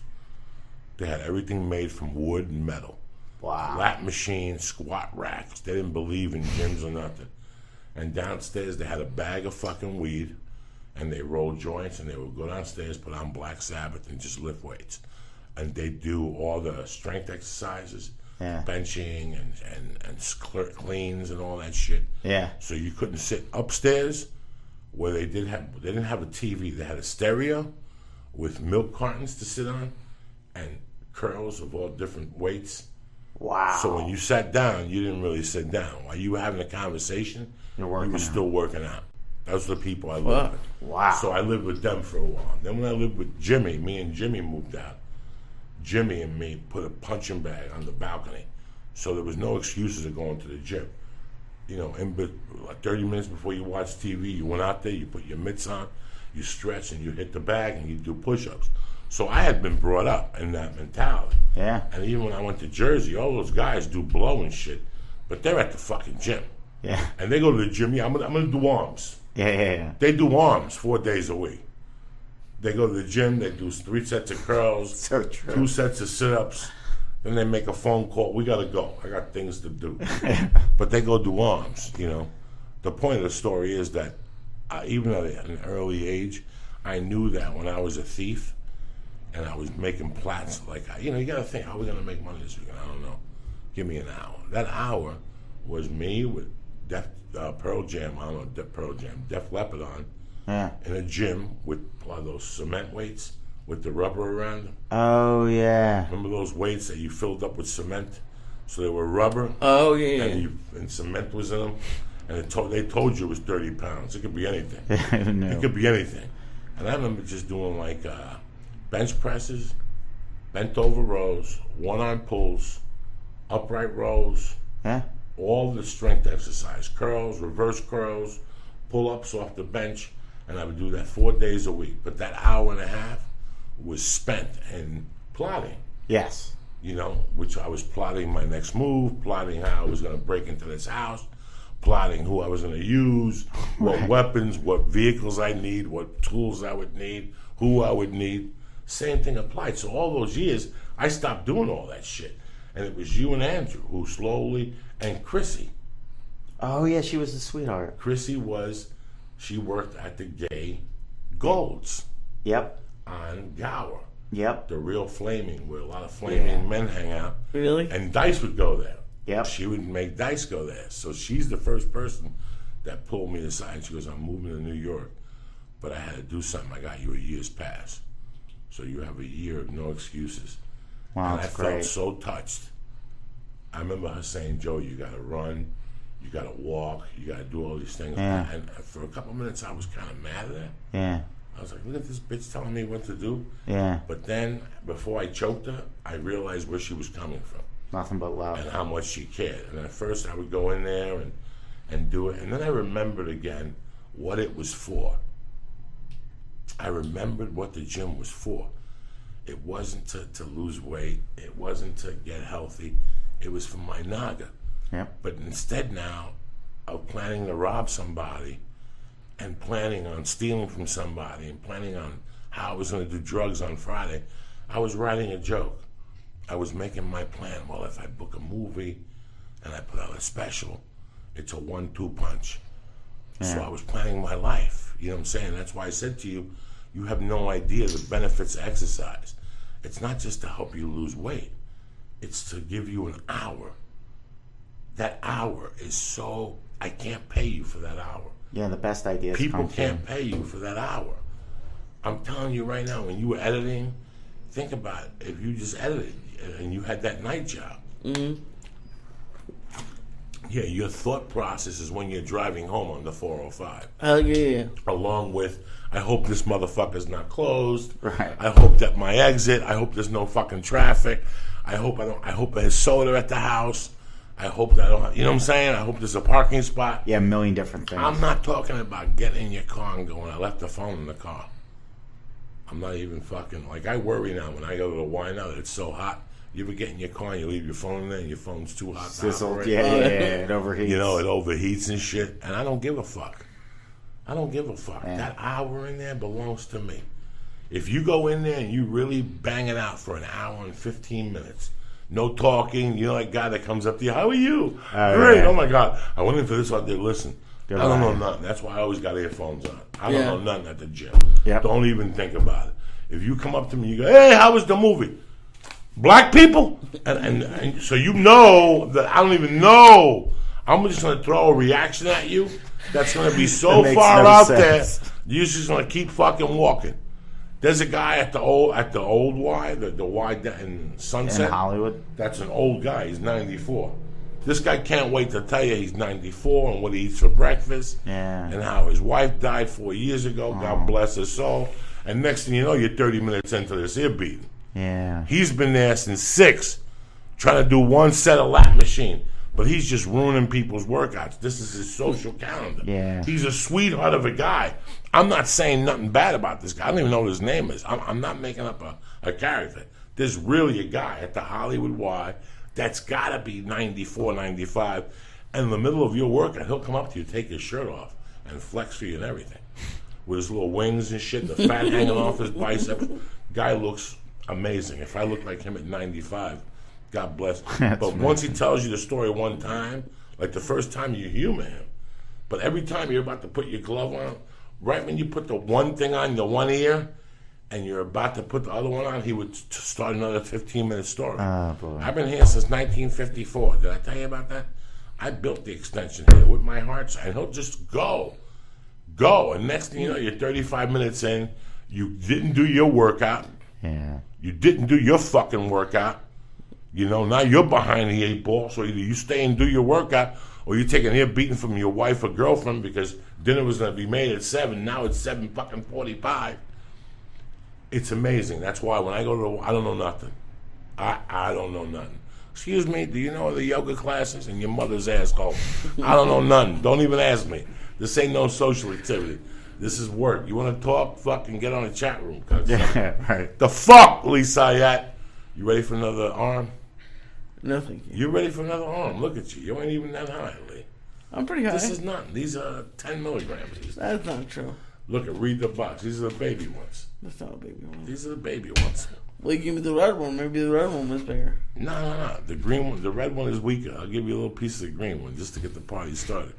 So we're at the South Point. Can't wait. You know, it's funny because I'm not a big Vegas guy. The last 7 years, I've probably done Vegas with Rogan just because it makes my life easier. I don't really want to stay in Vegas for 4 fucking days. Oh, and no. Get stabbed with a fucking sword. Is this an earthquake again? You know, Need the trash I used to do all those rooms in Vegas, all of them. That. What's the one? Excalibur. That's what Catch a yeah. Rising Star was. I did the Riviera. That's a fucking nightmare. That's a fucking nightmare, dog. The Riviera. Did that once. When you walk in there, it's 1969, Oh. 70.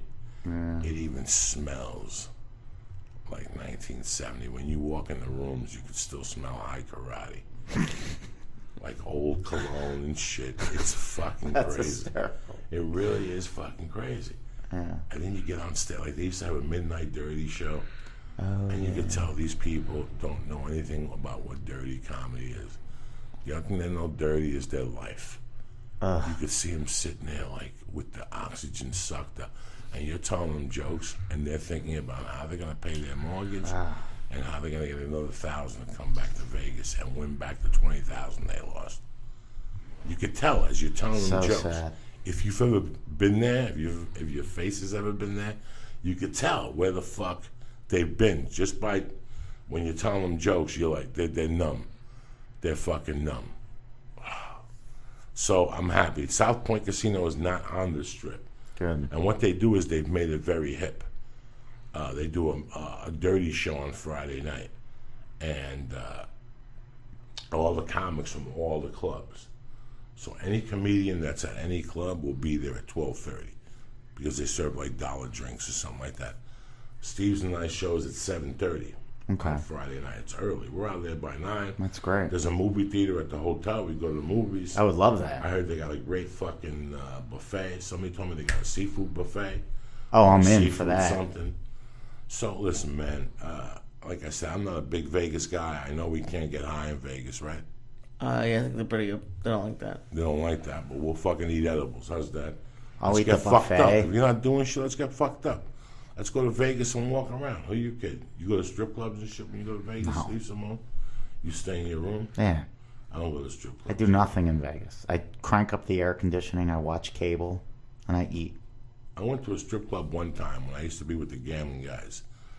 And I would come in for 2 days and I always go to a strip club. And I told you I would go to the strip club with these guys, and every time a chick would bend over, I'd fart. That's how mature I was. Every time a chick would bend over, I'd make like a noise like, "Weow!" I'd make like a fucked up noise. And the chick would come over to me and ask me how old I was and stuff. And I'd get the fuck out of there. That's how immature I was. This had to be 20 years ago. Yeah. 92, 93. It's hysterical. Every time she'd bend over, there was a good song on. I'd do like, woo! You know, and she would look at me like, you're fucking an idiot, you know that? Oh, fart. When you bend over, if you make that noise, they go fucking bananas. I don't give a fuck, Lee. What do I give a fuck about it? It's Monday. It's July 14th. How you gonna fucking lay judgment on me, bitch? Be a fucking American. There's Mexican kids in a bus on a border town right now waiting to sneak in this motherfucker. It's waiting to sling some dick. Can you imagine the mentality on those buses? You come into the United States, you're like, I'm 14 years old. I can't wait to get a white chick. I'm gonna fuck her in the eyeball and make my mother proud. Shit. I'm gonna sneak over this border. I'm gonna start impregnating white bitches. That's all those little Mexican cocksuckers from Honduras. That's all they're thinking about, those little cocksuckers on the bus. Those Mexican cocksuckers from Honduras. Whatever the fuck they are. They're on that bus thinking about how they're going to come in here and get some fat white chick with blonde hair and big feet. With fucked up nail polish on their toes. You know when they haven't nail polish their toes in weeks and it falls off. But the cum on the toes holds on to that last lack of fucking sun. Wait till those Mexican kids on that bus rubbing their hands right now going, we can't wait to get up there and get some fucking dumb white chicks impregnated. It's all over. There'll be brown kids running all over the fucking streets of Marietta. Marietta. Wherever the fuck they go. No, this is a crisis. Well, at least that's what they call it. Obama's looking for billions from Capitol Hill. They don't want to give the money for Mexican kids. It's over, cocksuckers. Get your kids, you better hug them, because these Mexican kids, they ain't fucking around, these Spanish kids. If you think your kids were getting bit slapped before and bullied and called little faggots, give them 2 years, because these Mexican kids are hungry. They don't know nothing about oatmeal. These kids don't know nothing until 6 o'clock. They don't know nothing about oatmeal. They don't know nothing about oatmeal. They think they get up to oatmeal and love and hugs and shit. And we love you, and here's a fucking nature bar for fucking lunchtime, and here's a cell phone. These motherfuckers are still communicating with a knife. You understand? But they just shove it in your fucking heart, and it's a conduit. That's all they're doing. The fuck do they know? They walk through a desert, don't they? Half of them are walking through a fucking desert, and meanwhile your kids got water in a fucking knapsack. I'm going to my friends to play video games.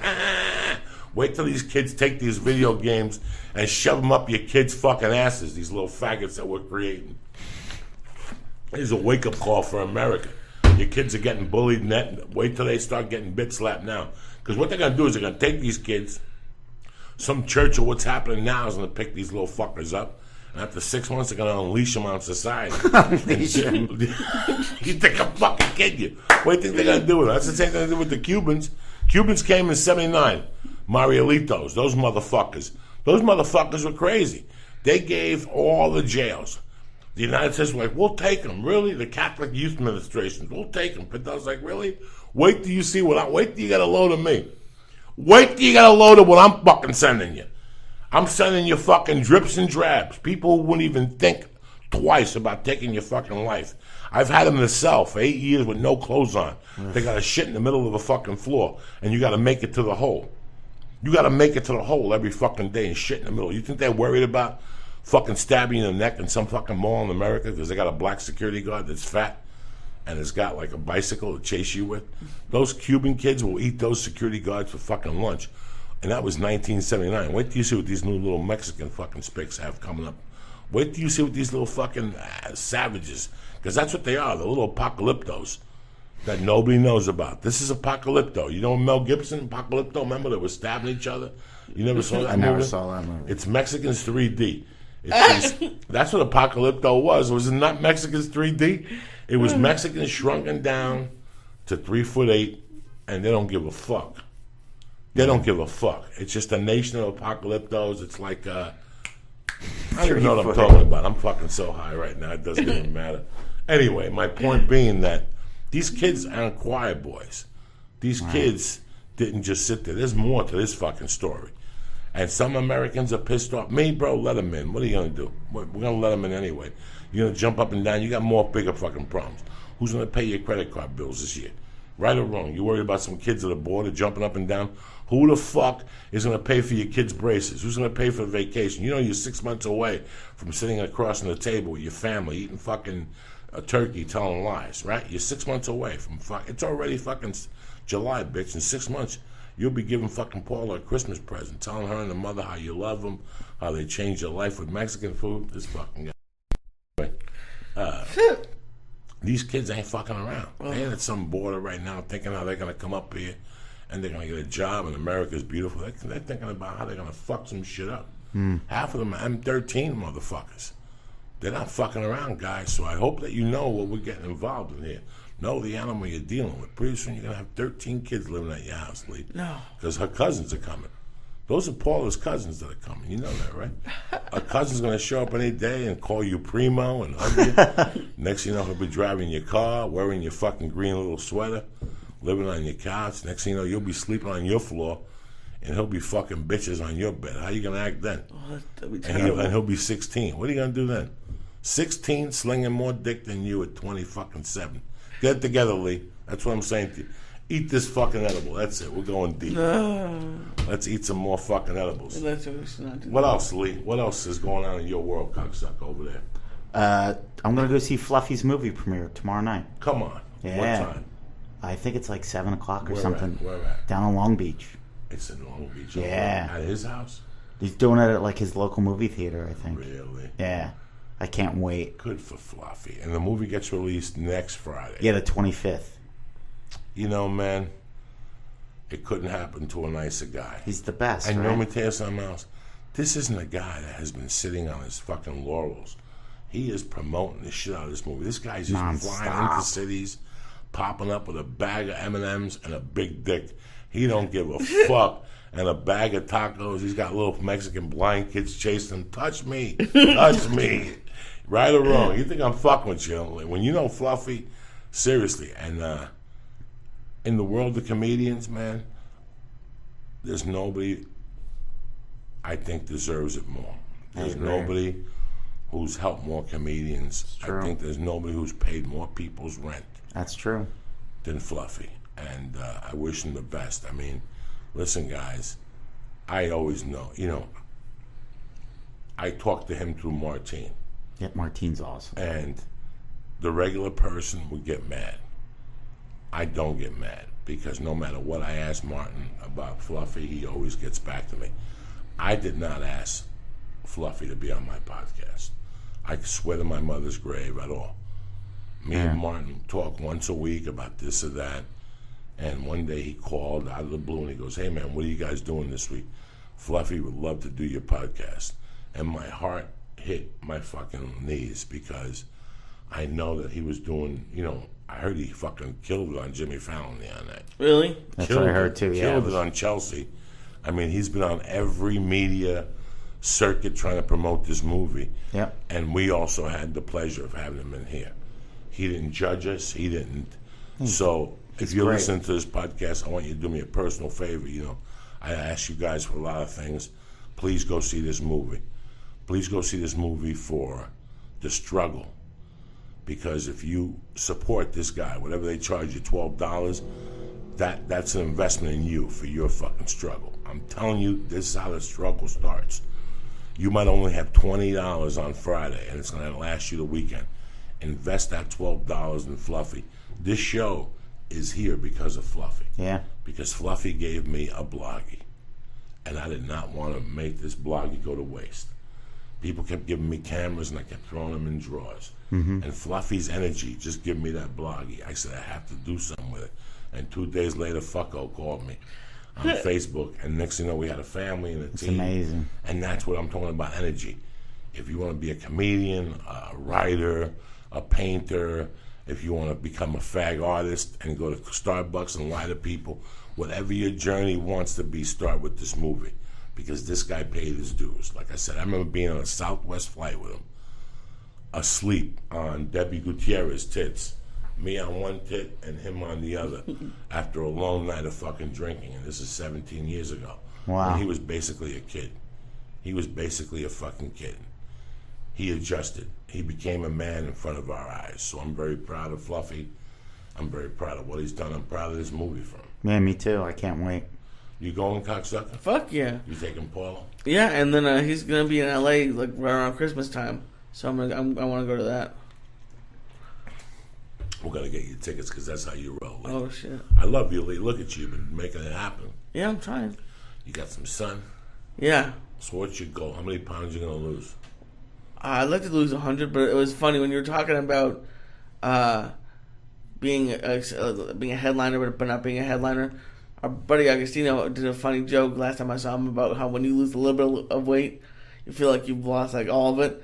So like I lost 15, and I'm like, oh, why aren't people saying so? I'm like, oh, because I got fucking 80 more to go. But it's it's been going good so far. That's a shame, Pete. Yeah. What am I gonna do with this fucking hobo? He's the best. What am I gonna do with this fucking guy? Look, he's in love. He's been with her for a year. Yeah. He's getting, you never got a constant little monkey for a year straight before, did you? No. It was the first time in your 26 fucking year extension that you've been getting that little monkey a year straight. You were fucking around here and there. Yeah. Ashley still call you?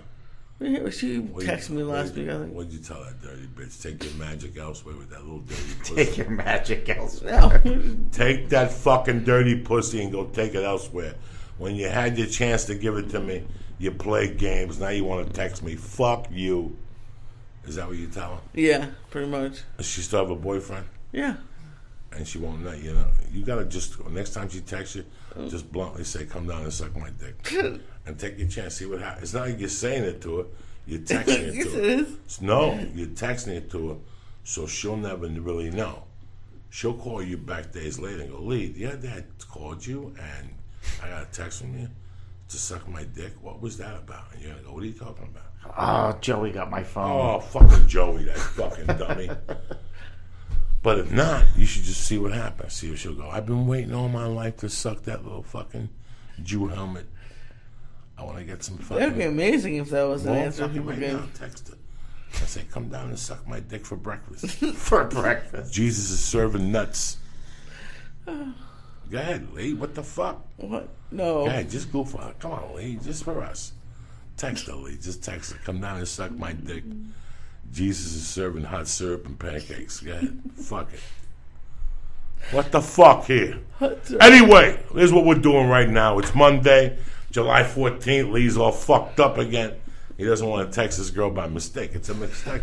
By mistake? That's what you got to put just right now, all out of the blue. It's 8 o'clock in the morning. She's expecting a text that says it's a beautiful day to be alive. Jesus loves you. You hit her right between the eyes with come over and suck my dick. And watch what she'll say. Let's just, go ahead. That sounds like a terrible idea. No, it's a great idea. Because she's either going to text you back and go, fuck you, or what are you talking about? And even then, you're going to make believe you don't know. You're going to make believe. You're not going to hit it right back. Because you're going to make, you were sleeping. What are you talking about? Why did I get this text message from you? Because you text messaged me to come over and suck your dick. And make it more dirty. Come over, suck my dick, lick my asshole, squeeze lemon juice in my asshole, What the fuck? Nobody's got. You have lemon juice in the asshole? No. Tremendous. A little paper cut and some lemon. Oh, that's the worst. It's Monday morning. Where do you come up with that stuff? I don't come up with it nowhere. These are things I've done over the fucking years, you know. You gotta do this type A of shit. paper cut and squeeze a lemon. Sure, why not? What do you want to do? You want to show up and what? Just finger bang them to death and love them? What the fuck? You want to go a little crazy from time to time. Anyway, On It. On It is not just a supplement company. They're a fucking make you a lot better of a human being company. That's what they do.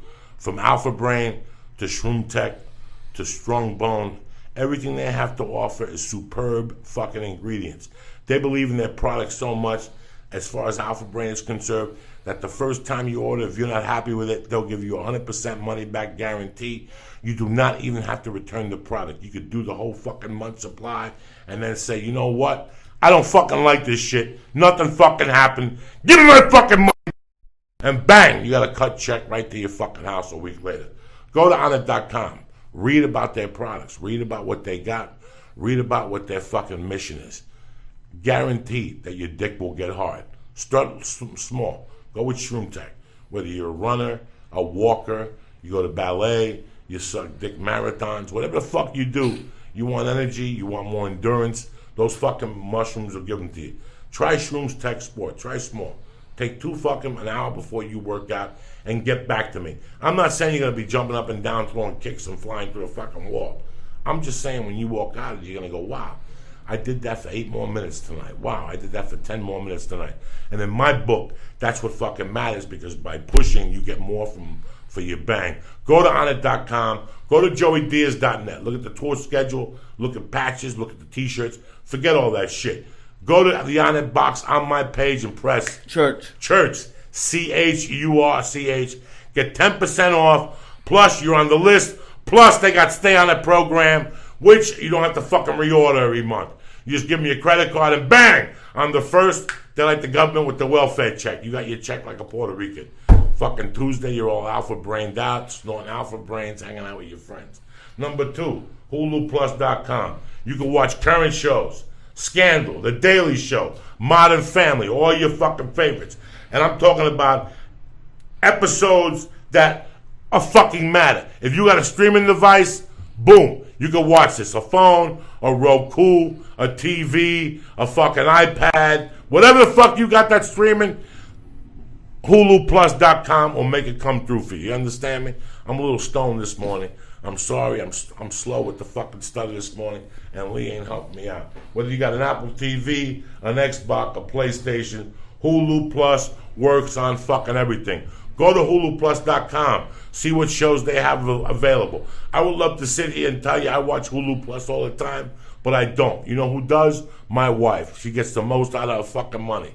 $7.99 a month. What? $7.99 a month. What? $7.99 a month. Plus, I give you 2 weeks for free, cocksucker. On the arm.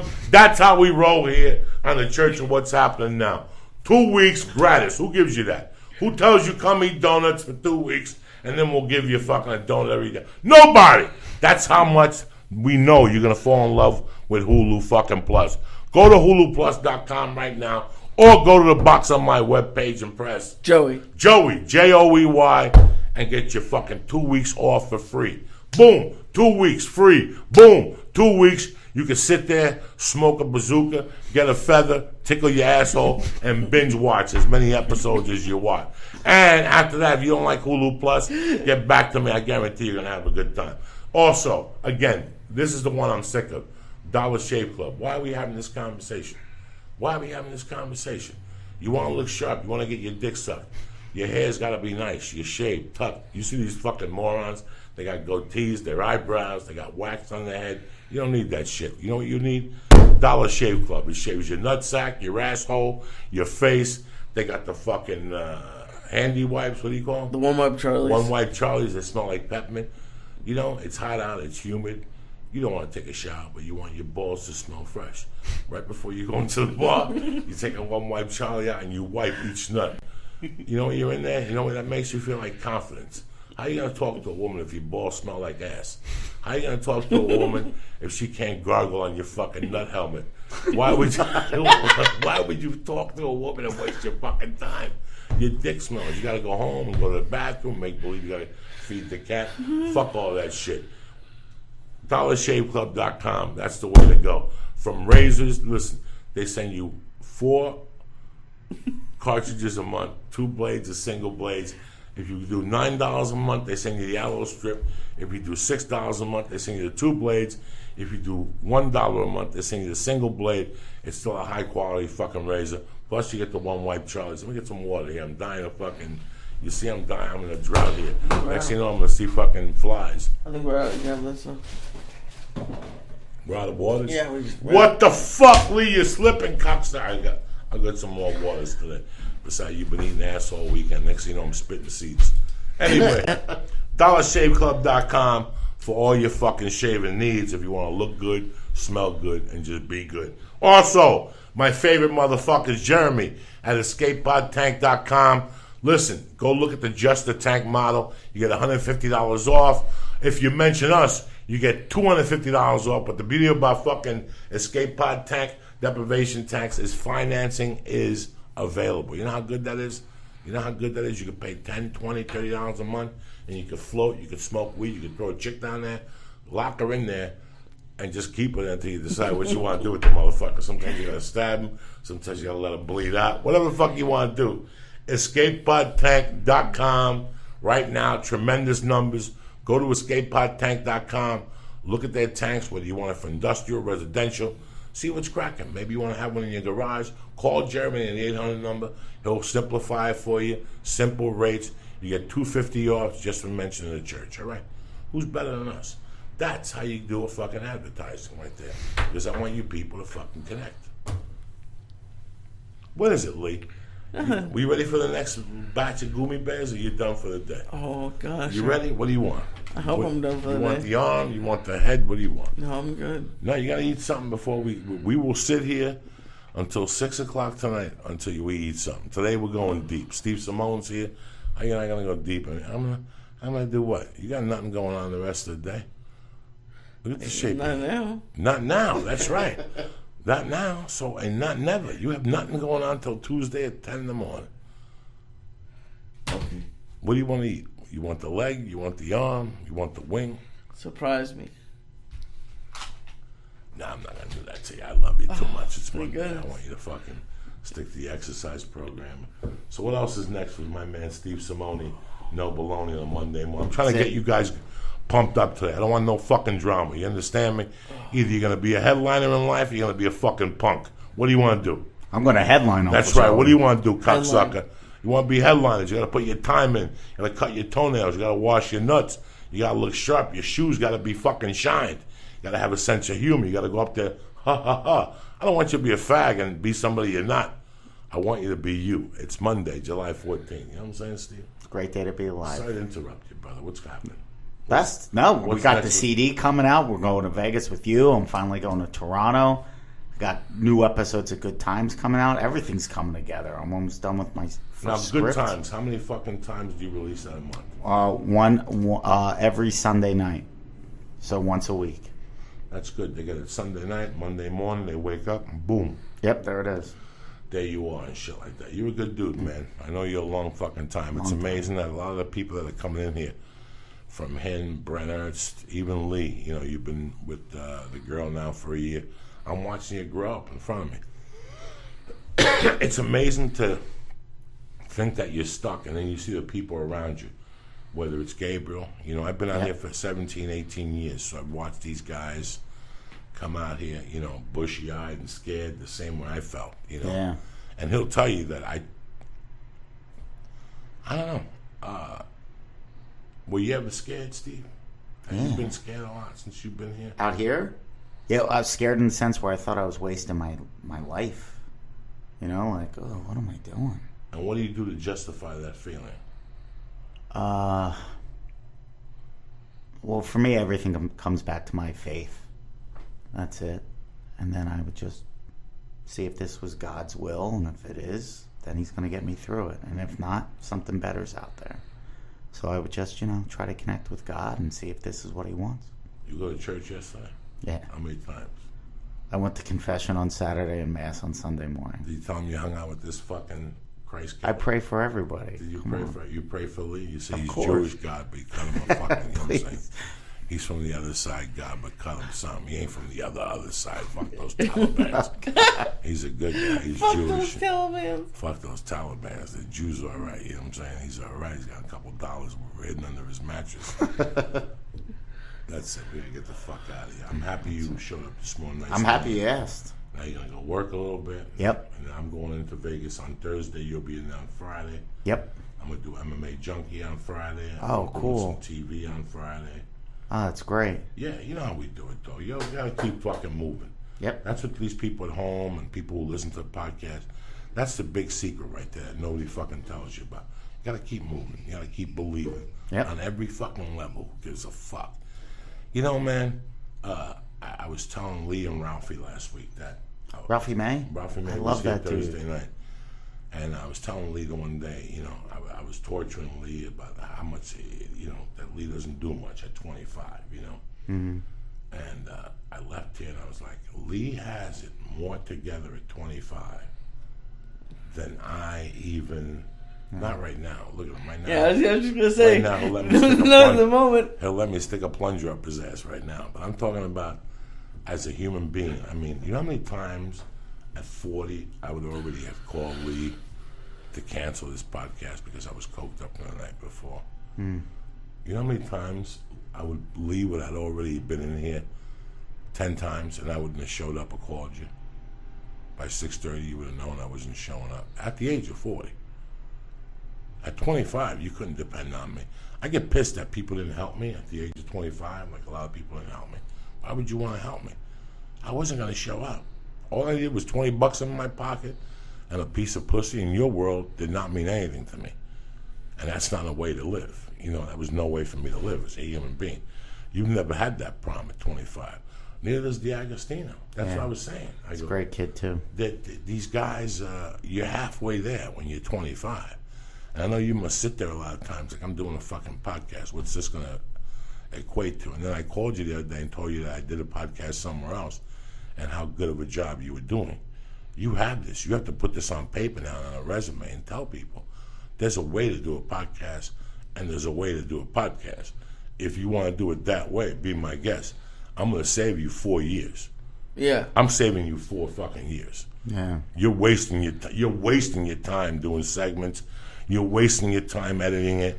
You're wasting your time adding music to it. These people want the full patois. Yep. But people won't know that until we did. Yeah. Like, we found out. How you going to fucking release a podcast Friday night at 6 o'clock at night? By that time, your mind is dead. Yeah. People want to hear you when they're fresh. People, there's so many levels of this. We don't actually think that we're doing something with our lives. But as long as we keep doing what we're doing, we're getting better at what we're doing. It's true. It doesn't fucking matter. Experience always adds up. So keep that in mind. And I was telling Lee how much more together he had it. How much more... You sexy motherfuckers. Way to cut it, Lee. You just fucking cut it. You didn't even do a fucking drag-in. No, fuck no. A slow-in, nothing. Cut it. No Bam. fade, nothing.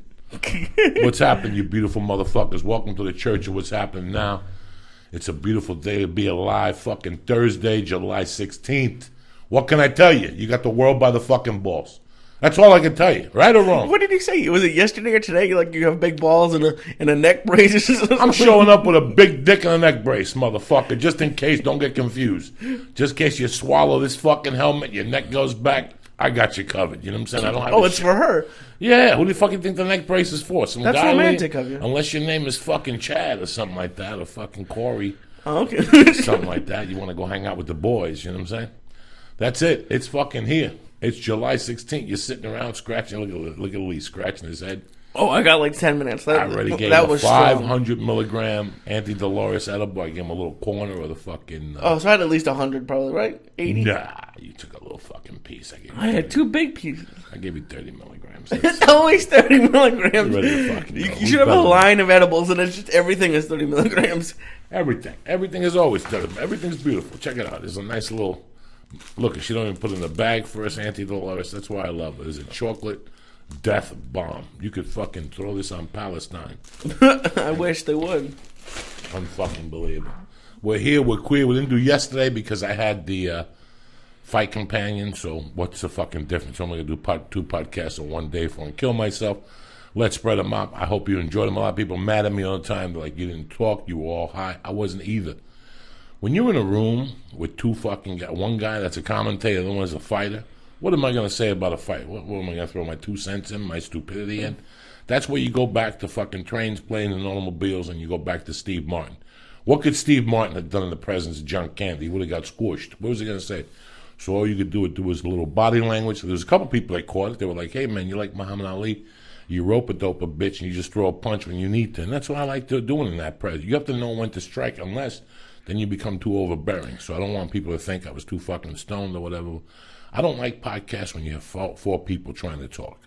Yeah. You know, they're a conjunction-type podcast. It's fun for a while, but it's different. But I want people to understand where you stand in that. If you're in a room, if you're doing a basketball podcast and you got Julius Erving and Magic Johnson on the fucking table, what stupidity are you going to add to this? Yeah. What stupidity could I possibly add to that table? I could add a little color to it. So please, it's not that I was stoned or I was just trying to be quiet. I was just listening, watching, paying attention. Some good fights. And you know what? And it's not even just because you were on it, but I watched the full fights with the fight companion. That's a pretty cool way to watch a fight. I mean, it's not as in depth as when Rogan's on like the pay-per-view, but it was interesting. Well, they go on other tangents. Yeah. You know, which is always good too. But hey, listen, man, whatever to make anything that helps you, that makes a performance interesting. Yeah. I knew it was going to come down to that. One of my friends told me, TJ, said that Rogan should start a podcast where he commentates along with the UFC or whatever the fuck it is. I could see the UFC going to it because I'm sure there's a lot of fans who, and just because I didn't hear them because I had the podcast up, I'm sure the commentators last night did a great job. But when you have Rogan doing it for so long, you have people who are really loyal to him, and I could see, since everything's on the internet, is heading towards being on the internet, fuck it. You have 3 choices of commentators. If you don't like the ones we have for free, Rogan's on here for an extra buck, or fucking they have another UFC fighter on there on a different one. They could probably have 3 or 4 teams. It'd be interesting. No, very intelligent. That's I never looked at. I had a great time. You know, it was the first time I met Brendan Schwab.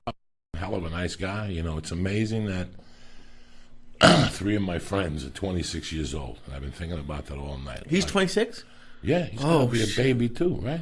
Look him up. I can't tell on this computer, but I don't have a fucking computer. What the fuck am I talking about? But it's just really weird that you guys are 26 years old. We got into that conversation a little bit on Monday where I was saying that I've been thinking a lot about that lately, how I had nothing, zero going on at 26. At 26, I was coming out of fucking prison, and the only reason why I had the things I had was because of the girl I was with. It wasn't because I was like I said, I was making $7,000 a month before I went to prison and having a hard time paying rent. Like I would have to hide from the landlord for fucking 3 days because I didn't have the money to pay rent. I always had to get an advance from my job. That's how fucked up my money situation was. That I knew how to pay rent and I knew how to pay bills and everything. I just didn't want to pay them. You know, I didn't want to pay anything on time. Did I have a credit card then? Yeah. I had a Visa with like a $500 limit that I paid, you know? Yeah. How old is he? He's 31. Yeah, 31. It's close. Close. Yeah. 5 years away, 31, 26. It's really fucking no difference. But it's amazing how I that day that you had mentioned it, that I had spoken to you about it, I went home and I was like, wow. Lee and D'Agostino and all these young guys, at least they know what the fuck they want to do at 26. They're in the ball game, you know. I bumped into somebody at the airport the other day, and we were bullshitting, and he asked me a question. He goes that he felt really bad about asking anybody else this. You ready for this? What he said to me? He goes, what? When do you realize you're going to leave your house? Did you, before you went to college, did you think you were leaving Boston? Yeah. You knew that already. Did you want to go away for college? Well, I that was maybe one of the mistakes I made. I went to a school in Boston. It was a good film school. I didn't particularly enjoy it. I kind of wish I went to Drexel in Philly, even though it wasn't as good of a program, just to get out of Boston. And it's a little bit different for me because I went to film school, so the only places you can go really are New York and L.A. So it wasn't really even a choice. There's some people who stay in Boston, but and good for them, but they don't really end up doing anything. How old were you when you knew you were going to leave Boston? Oof. Honestly, when was the first time it crossed your mind?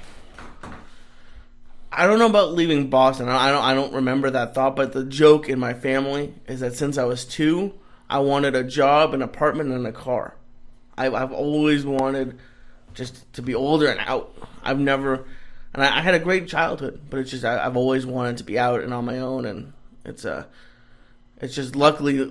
I mean, for me, I feel lucky that it was easier for me. What were the reasonings of you wanting to leave your hometown? I mean, you're a nice kid. You never got arrested. You have no warrants, no drug problems. I mean, what was the reason? Did you think there was more out there? Did you think that?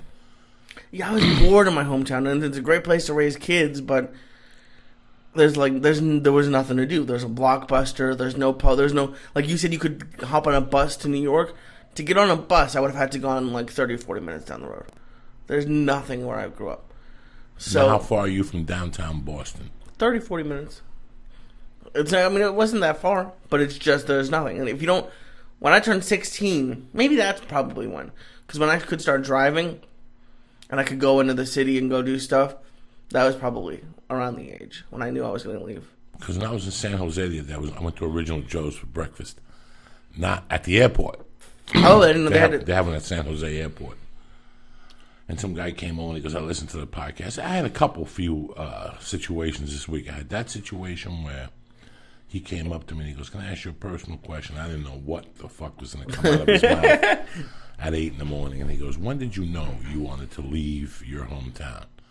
And I thought about it for a few days. I'm going to give you the reasonings.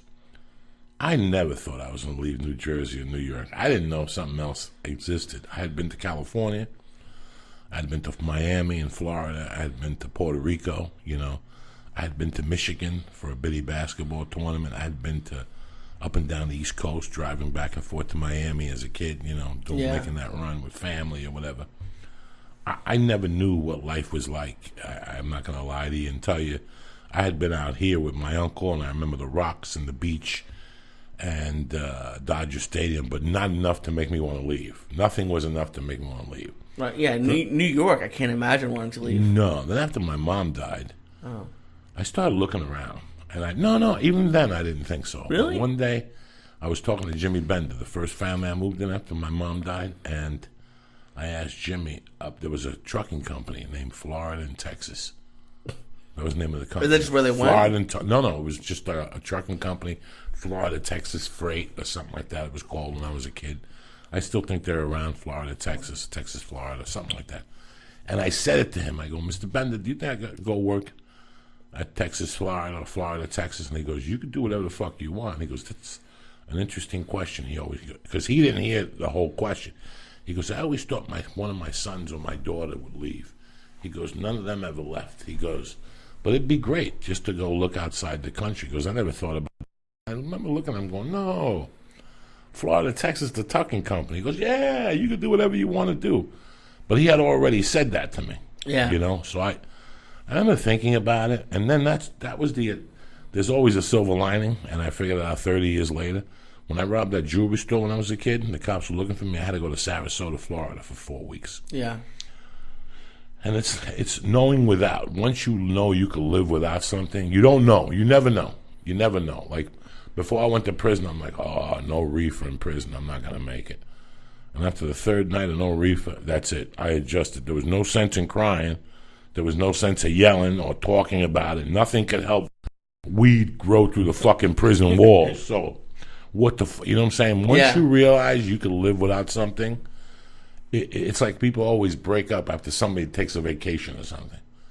Because once they realize I didn't really fucking miss you. I didn't really fucking think about you. In fact, I was happy you weren't around. That makes sense. You know, I was very happy that you weren't around. Once people realize that they could do without something, it's crazy. And I'll tell you what, I love North Bergen. I love where I'm from. I love a majority of the people I grew up with. But I knew something that always killed me. There's something that kills me about people. There's two things. I can't tolerate white trash.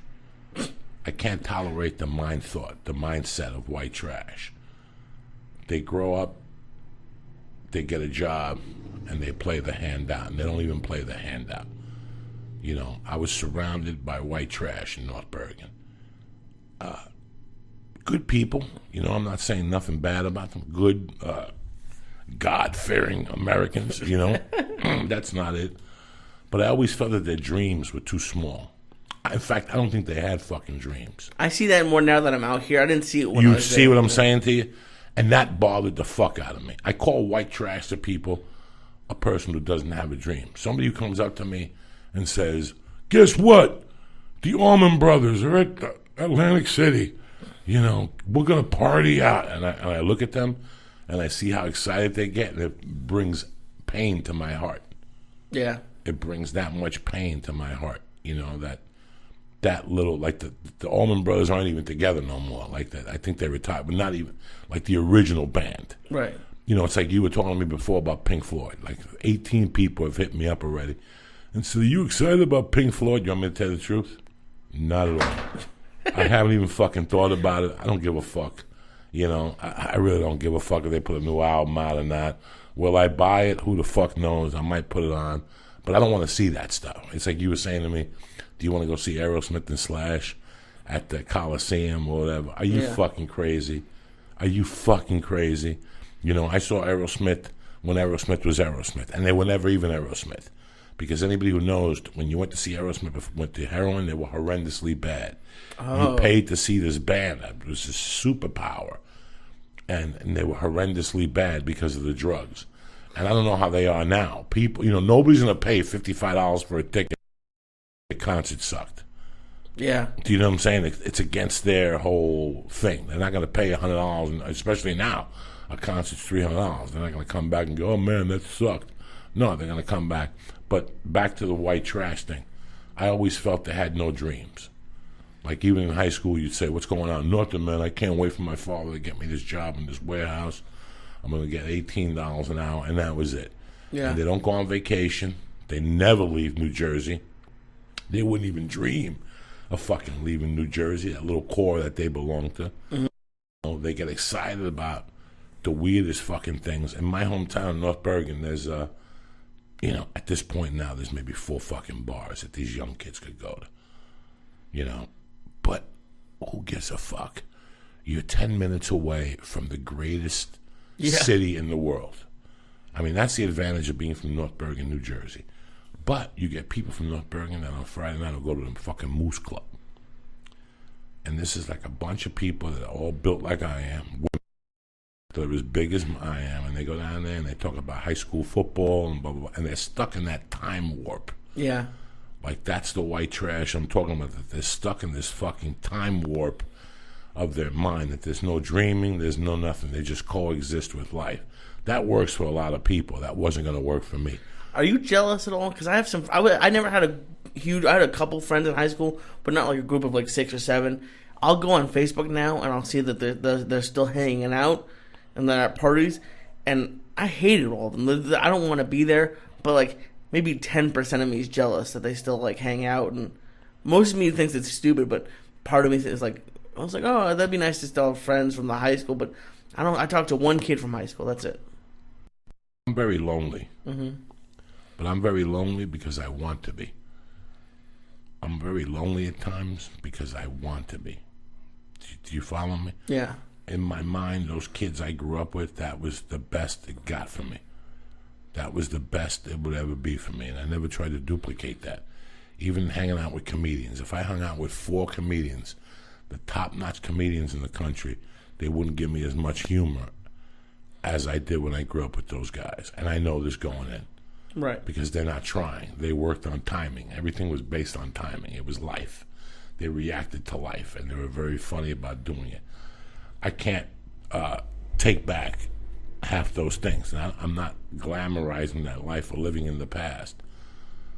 But those type of friends I grew up with in North, that'll never happen again. I love you, and you're a good kid. No, I know I love you to death. I know what you're saying. And I like the Agostino, and I just know that it was a different situation, and it required a different type of friendship.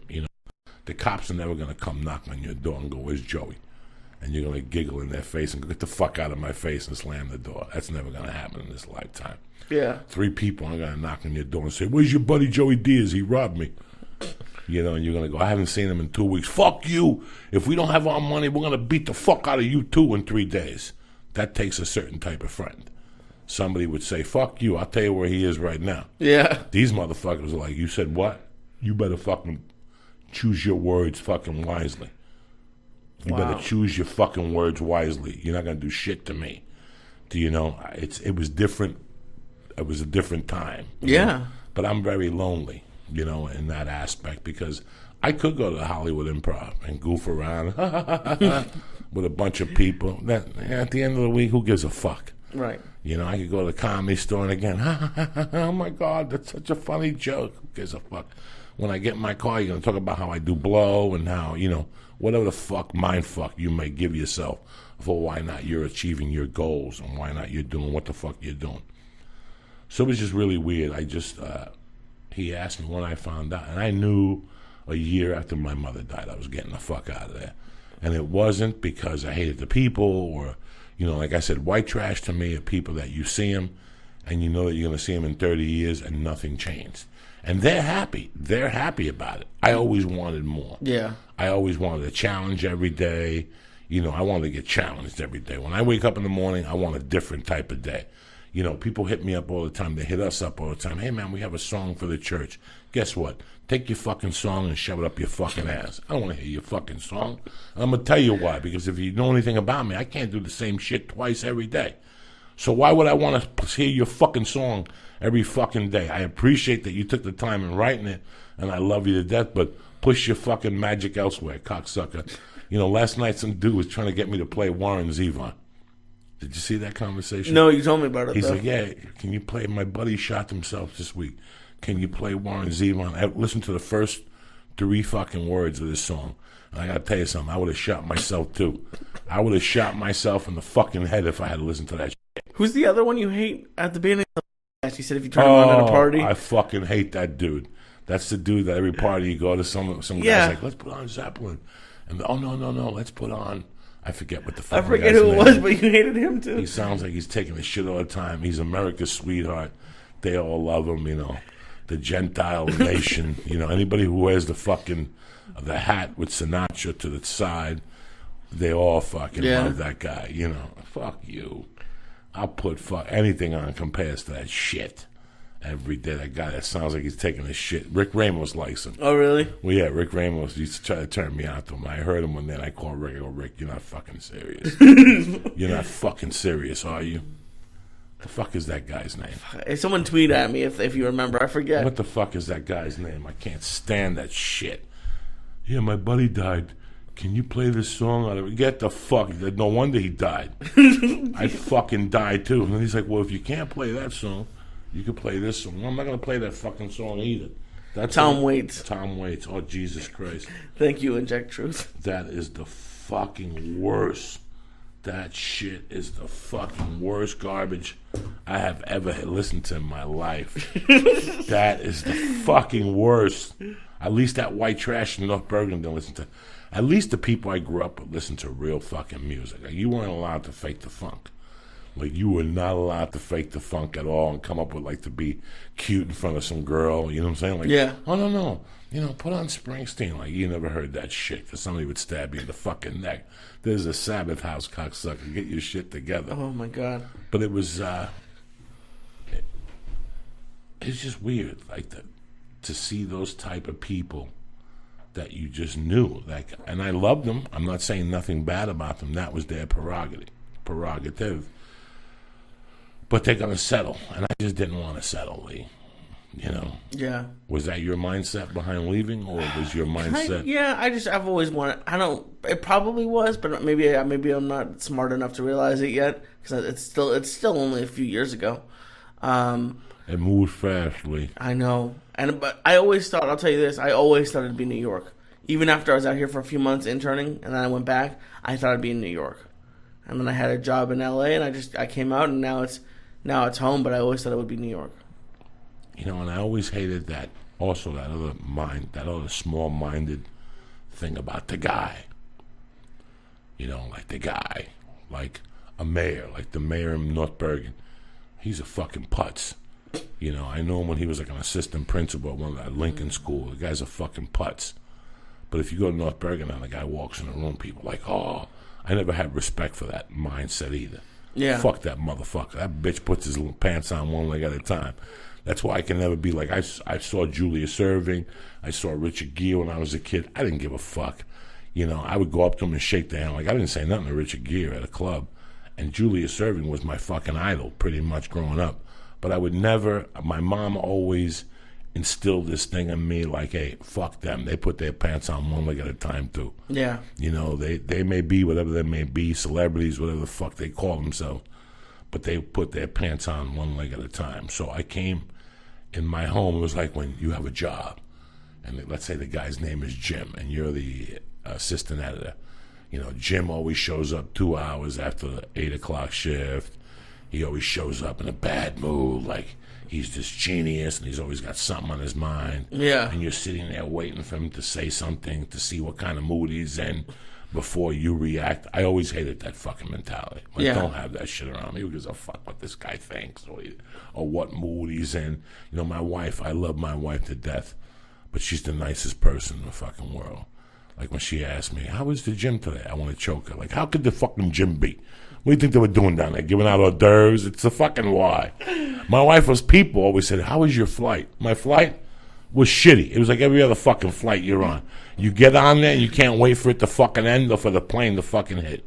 Every time you get on a plane, you pray that the plane don't fucking crash, that somebody don't smell like shit, that somebody doesn't open up fucking hummus. Those are the 5 prayers you have when I get on a fucking plane. That's the first thing I'm thinking. How the fuck is a plane ride? You know, my wife, I love my wife, and my wife doesn't ask me how is your plane ride coming in? Oh, it was spectacular. You got to see the rest of the people in the back, stretched out, scratching their nuts. They're fucking sitting in the back like sardines. How the fuck you think my plane ticket was, you fuck? On top of that, I had to pay $25 for luggage. The fat fuck next to me was farting. He was drooling on my shirt. You know, stop trying to give a fuck so much. How was the gym? It was great. My hands smell like ass from the bicycle. The fuck, you know what I'm saying? What the fuck? My hands smell like ass. Yeah, you put them on the fucking epileptical machine. Somebody scratched their ass. I spray the fucking stuff on my hands. Yeah. Oh, really? After because at the Y they have paper. Yeah. They have disinfectant spray, and then they have like easy wipes. I take the easy wipes. I'm worried about their material. I'm worried about my fucking hands when I jerk off or wipe my ass. That's when I put this elliptical hand in my ass. So next thing you know, my asshole's fucking moving back and forth when I'm trying to sit there with the elliptical germ ass. You know, fucking people put their hands on that fucking 24-hour fitness. Yeah. How many fucking people do you think actually wash their hands after they take a shit or they fucking take their dick and piss? I don't mind if a woman scratches a pussy and shakes my hand. I don't mind that shit at all. You could shake. You could leave a fucking pubic hair and a crab in my fucking hand. I don't give a fuck. But these dudes, you got to assume. So when I get off that elliptical, I spray my hands. I spray my fucking hands. I go over to the elliptical and spray that shit. I wipe it down nice, and I fucking comb, and I get my fingernails nice, everything, because it's filthy out there. It's filthy. I shower at home. Do you shower at the gym? Depends where I go. If I go to the Y, I just walk home. Yeah. I just walk home. When am I going to fucking take a shower there with a bunch of men in cold water and no towels and shit? Yeah. And I got to look at people's dicks and I got to look at my dick. I don't want to see that shit. If I go to jiu-jitsu, I just shower because I have my knee brace. So that means I have to take off my pants, push off the knee brace. So I just dry off, switch T-shirts, get in my car and shoot home and wash my ass when I get out of the fucking car. Yeah. That's the first thing I do. Something fucked up happened to me yesterday. What happened? And it's funny that you brought up high school. So I've been working out. And I set little goals for myself each day to either move the resistance up or to get to a different distance or a different calorie. So yesterday I had a goal for 800 calories, and I felt great when I was doing it. I felt really pumped up, but my water was hot, and so I didn't really drink much of it while I was on the elliptical, and I like chugged it when I got off because I was dying. And when I sat down in the locker room, I was sure I was going to puke. Like I sat down for like 10 minutes, and people were staring at me because I was kind of busy, and I was just doing that breathing where you're like, please don't puke. And I thought about it, and this was the first time I was going to puke from working out. I joined freshman football in high school. I never did Pop Warner, but I was trying to like do some stuff like that, and I hated it so much that one day I pretended to puke because I saw some other kids had puked and they got out of practice. Like, fuck, if I puke, I can get out of practice. So I pretended to one day, but yesterday I was sitting on the bench at the 24 Hour Fitness, sure I was gonna puke, and I didn't. The only reason I didn't get up to go to the toilet was because I thought if I stood up it was gonna happen, but I was able to calm myself down. But it's funny. Like all I could think about on that bench was me going into the leaves and pretending I was puking in freshman football. And it was just, and now you really were going to fucking puke. It was terrible. 800 calories. That's a lot of calories, Lee. Yeah, I moved up. I started out at, I think, 2-1 or 4-1 on the resistance and height, and I was at 7-4 yesterday. Look at you bad motherfucker. Any day now you'll be fucking riding a bicycle with that dude with the one nut. What's his name? Lance Armstrong. Any fucking day now, you'll be calling me up from some mountain going, guess who I'm with right now? I'm with one nut. I'm with one nut. Good old one nut. And we're about to take a turn over here at fucking some pass. I'm proud of you, Lee. Look at you. I'm trying. Yeah, I hit 20 pounds today. And you like the 24-hour fitness. I'm beginning to. I feel guilty when I don't go, but I'm not at the point yet where I'm enjoying it. But I tell you what's helped me, and it's probably... I would probably go harder if I wasn't doing it, but I don't do as much or keep going every day. I bring my iPad and I watch movies now. Because I saw another lady doing it. I saw a lady with a DVD player. And I was watching 300 yesterday. I was getting really pumped up. And it makes the time go by so much quicker for me. You forget what's going on. I'm a music guy. Yeah, do you get lost in it? Because I can't... I get lost in it. Even with music, I'm just like... I keep looking at the clock. I try to switch up the music. You know, like I always bring a different album in. Mm-hmm. My goal is to like hit the bag to the side of an album. Oh, okay. 30 minutes. Or like the other day I did like 7 songs that were good in a row. Like there was 3 Stone songs and like 2 Sabbath songs and 1 like Pat Benatar song or some shit I like. You know, so I'll set goals that way. And then afterward I go, wow, that was 30-something minutes, you know. Listen, man. I don't want anybody to think that when I tell them I like working out, I fucking hate it too. Yeah. I fucking hate it too. That's why I like getting it over with. Yeah. You know, I like getting it the fuck over with. Yesterday I had to go to jiu-jitsu like this. My buddy does these drills at his house. And I had nothing going on, so I said, let me just go over there. And I didn't break much of a sweat. But today I'm really fucking sore. Like stepping, and you got to step and stretch your leg and fall back and then do this fucking pendulum kick. And it's pretty interesting that I know I have to do something every day. I know, I like to stretch also. Yeah, do you stretch every time? Because I hadn't been stretching, I'll tell you what, and my Achilles tendon has started to like tighten up. So people sent me some stretches to do. Yeah, you have to stretch. Stretching cold, they say, is bad for your muscles. Okay. To stretch cold. Oh, okay. So a lot of times what I'll do is when I get out there, I'll just loosen the joint. My elbows, my shoulder joints, my hips, my knees, my ankles, I'll loosen them a little bit, right? And let's say I just shadow box, twisting, whatever. Once you break that sweat, you're warmed up. Okay. So then this is how I categorize it. Everybody else has their own system. People will hit you. And then, that's after a 10-minute warm-up. Then I do a little light stretching, boom, boom, boom. And then let's say I'm going to hit the bag. I attack the bag, or I do hip escapes, or I do a couple exercises that I'm going to do in jiu-jitsu to really break that sweat going, and then I go for it. Then you go. Then after you work out, I too was not warming up, was not stretching after the workout. And I tell you what, it saves you a little soreness. You don't get as sore. And again, I stretch everything. My calves, my thighs, my hamstrings, my glutes. My back is very important. I do a bunch of yoga stretches. I do, this last weekend was very interesting because, like I said, I like yoga. I like jiu-jitsu. I like everything about jiu-jitsu. I'm a bit big for it, and my movement is a little slow because of it. I never wrestled in high school, But that doesn't stop me. I have different things, like my breathing in jiu-jitsu is horrifying. You know, I've quit smoking the dope. I've tried to, and I know it's the weight. You know, 300 pounds is a lot of weight to move around, so I understand. So I've been trying to lose some weight. But the confidence thing for me in jiu-jitsu is my breathing. That after 2 minutes, if I'm on bottom and I do a couple hip escapes, I got to tap out. Right. If I get on top of you and I go to submit you, I got to stop because I'm not breathing. If you rolled your shoulder and it goes into my solar plex, I can't breathe, you know? Well, I'm sure if you recorded yourself when you first started, because you've been doing it for almost a year and a half, something like that? Yeah. I'm sure you're a lot better at it.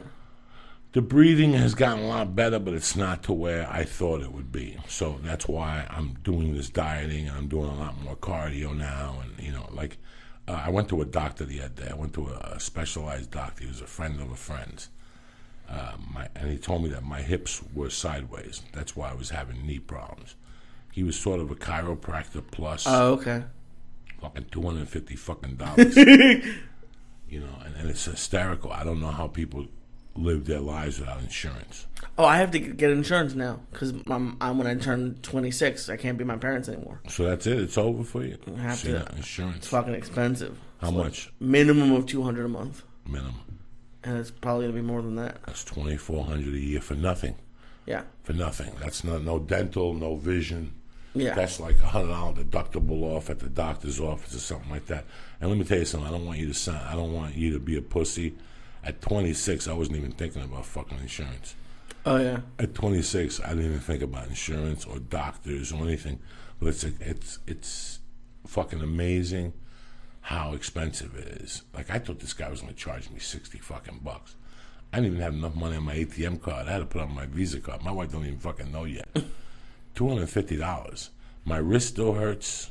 He said he adjusted my neck and some shit in my brain, which was funny because that night I had an experience happening to me in my sleep that has not happened to me ever before. What happened? I went to the doctor Tuesday. I didn't have acupuncture. I had a meeting in Hollywood. I couldn't make jiu-jitsu in the daytime. I didn't make it back over the hill till 1:25, and they canceled my 2 o'clock. So I was fucking pissed. So I just went home and waited till my 3:30, and I had a 3:30 with him. My 3:30 was at this fucking doctor. Oh, okay. So I get over. I basically went for this doctor for pain. My wrist pain. I didn't know you'd. Oh, from the kettlebell. And my knee is on fire again. Not as bad as it was before the shot. So I've been taking it easy lately. I've been trying to work out every other day. Like usually you work out 2 days or on and then 2 days off, or 2 on, 1 off, 2 on, then 2 off, then 1 on. You know, I'm just doing every other because it's too much. I could feel after the second day that my knee hurts. Right. So this is just common sense. I just switched. He gave me this advice, Rob Dubai, you know. What the fuck are we talking about? I don't even know. About what happened when you were sleeping. So I went to this doctor, and he adjusted all this shit, and I got up in the middle of the night. My wife was passed out, and I got up in the middle of the night to pee. And when I got back in bed, I put my mask on. I laid down, and it was like I was getting too much air. Oh. Like I was getting too much air, and all of a sudden, I started feeling weird, like it was too much. And I'm grasping for air, and it was too much, and I had to get up and take my mask off and walk around. I had to go, like I was getting this reversed anxiety. Oh, shit. You know, so I know the guy affected me some way or another. He must have touched something. But he did tell me some pretty interesting things. He told me to tape my mouth at night when I slept, and I would lose 5 pounds a month. Tape your mouth? Tape my mouth. And just breathe through my nose, because I breathe through my mouth. Oh, yeah. So he goes, your oxygen's completely different from your nose, from your mouth. Through your mouth, you pick up a lot of dirt, and everything gets dragged into your lungs. Ugh. Through your nose, you have a filter. He was breaking it down. And he said if he wanted me to light my cardio on fire. In fact, you got to put a program on my phone and an app to get my heart rate. Okay. Because he goes, whatever your heart rate is, I want you to touch it when you just wake up. Touch it. And whatever your heart rate is, I want you to do 30 steps, like you're going up steps, and then stop. And I don't want you to do it again until it goes right back to the original heart rate. I don't care what you need to do. And then he goes, do 30 steps, do 5 to 10 times. And he goes, your cardio will elevate. You know, and I also been doing breath of fire lately. What's that? It's Kundalini yoga. My man Denny is a a certified yoga instructor. I worked with him this weekend a little bit in San Jose. San Jose was great because I did that type of shit, you know? That's cool. Listen, man, I like all that nerd shit. And I don't like fear. I hate fear in my life, you know? A lot of times I won't go to jiu-jitsu because I'm like, I don't want to get stuck up today. I'm not in the mood to not be able to breathe. There's a period in my jiu-jitsu. It could be when I'm rolling sometimes. It could be when I'm doing a hip escape. It could be when I'm doing a drill. That oxygen disappears. And I have this sweat just totals over my body. It's the weirdest fucking thing. It just comes over me. Fuck. This little fucking skunk sweat. And I feel it from my feet all the way to the top of my head. It's just a light layer of sweat that coats my body. Does it happen every time? Every time that I run out of oxygen, I think I'm going to fucking die. No, but do you run out of oxygen every time you go to Every jiu-jitsu? time, at some point in my workout, some point with the kettlebells, I'll get that little jaunt to me where I'm like, hold on 1 second, my heart's going fast. I got to get my fucking brains to me. And I do make my thing. I'm not a doctor, but has anyone ever said you should get on some anxiety medicine, or do you not want to? Like, have you ever thought about it? Well, about 10 years ago, I got on anxiety medicine when I was doing heavy-duty cocaine. Oof. And it wasn't working. I would do the pills at the end of my cocaine trip at 3 in the morning, 4 in the morning. And I don't know. It wasn't... I went to... Anxiety for me was taken care of by Dr. Amy. You know, it helps? Yeah, that's why I basically went to Dr. Amy for a long time, was the anxiety. And I noticed the difference like a month after I went to see Dr. Amy. Anxiety is caused... Now, guys, I know you people are going to hate me on Twitter and fucking send me messages. This is my feeling. Anxiety is like a lack of confidence in the mind. Mm-hmm. Like it's like a brain fart. For me, it was. Like there was something else that was bothering me, and for me focusing it on it so much, it gave me this anxiety. That's how I felt about it. I could be wrong, guys. I think that's what it is for most people. I could be wrong. This is how it felt like for me. And this is how it felt like for me after the anxiety had been taken away. It felt like my mind had bumped into a problem that I couldn't solve. Mm-hmm. And because of that, I can't breathe. My tolerance goes up on if something happens right away, I go to that place. Is that? You know, I understand. No matter what happens, and the number one trigger of that was when I lost my breath. Like there's mornings I would just get to a fucking radio interview, and I would walk up the stairs real fast, and when I got to the top of the stairs, like the people would be talking to me, I go like, hold on 1 second. I gotta catch my fucking bearings to me. It makes sense, because, I mean, your body must think you're dying. My anxiety would go up, which Right. would make me feel like I was gonna pass out. Yeah. So, I think the acupuncture has helped my anxiety a lot, plus going to the gym. Mm-hmm. You know, like I said to you, going to the gym isn't about listening to music, and it's not about watching an iPad. It's really about breaking down something. Mm-hmm. You know, a lot of times when you ask me a question, what do I say to you? I'll tell you in a few days. Yeah. Let me work out a couple times. I'm not telling you that I'm going to walk into that workout, and from the time I'm doing kettlebells, I'm thinking about Lee's question. It's going to pop up in my mind. It's on a revolving. You know when you have your iPod, what is that called? Shuffle. Shuffle. Yeah, it's on shuffle. So not only am I thinking about Mercy, not only am I thinking about my knee, but not only am I thinking about what jokes I'm going to say, not only am I thinking what songs am I playing in the podcast. Boom! I also have the thought that fucking Lee asked me, you know, what are we going to do? Do we want to do this podcast? You follow me? That's where it all comes up. That's why I like to work out. That's why I like to walk. That's why you have to meditate. You know, if you could just sit. You know, meditation isn't what people tell you. Meditation all the time is like, wow, you have to go to a dark corner and light a candle and incense, and you got to take your shoes off and put your hands like this and let the shavasana enter you and the fucking spirit of death. No. Meditation is what takes you away for 20 minutes. Yeah. Do I want you to sit in a fucking corner and go, man, I'm gonna... Okay, if you want to be part of the Pepsi generation. Meditation is those 22 minutes at the gym that you sit there after the workout's over, and you sit in the corner drinking that water, and your leg is up, and you're sweating, and something comes into your body. You got the sense of accomplishment from finishing your workout, and now you're going to your next hurdle, and that's when you're sitting in that corner after a workout, and you're putting your socks on. When you take your socks off and you're about to take a shower, but something makes you pop your head up, and you think about something, a thought just entered your head. Yeah. That's meditation. That's really half the reason, not half, a quarter of the reason I'm excited about going to Vegas is because I know I get to drive and there for you 4 go. hours. For some people, it could just be, you know what, I'll write this joke on the way to the gig. I'm going to be in the car for 4 hours anyway. And it's funny because you say that to yourself today. Mm-hmm. It's Thursday afternoon. You're planning on leaving tomorrow. Yeah. Okay, so the first time you get in your car, right, and you're driving, what are you thinking about? The traffic, this fucking jerk off. Look at this guy, he cut me off. Whatever, did I put enough money? Did I leave enough cat food for the cat? You think of all the exterior things. You think of, you can't believe they're still letting fucking kids in from Mexico. You're thinking of all these things. Now, you haven't heard about the kids this week from Mexico. That's it. Really? That's it. They shined the light on it. Now they took the light off, and now buses have tripled. Oh, Jesus. Now the buses have tripled. Because these people don't know, this is going to be like the Marielle thing all over again. This is Marielle, Cuba, 1979. Oh, really? Yeah, this is Marielle, Cuba. They're going to send you kids, but in between those kids, you're going to have shit and convicts and drug smugglers. So we might get 60,000 kids or whatever the fuck, but 20,000 of those kids are okay. The other 40,000 are fucked up little motherfuckers that shoot spitballs and fucking, fucking take a skateboard and go uphill.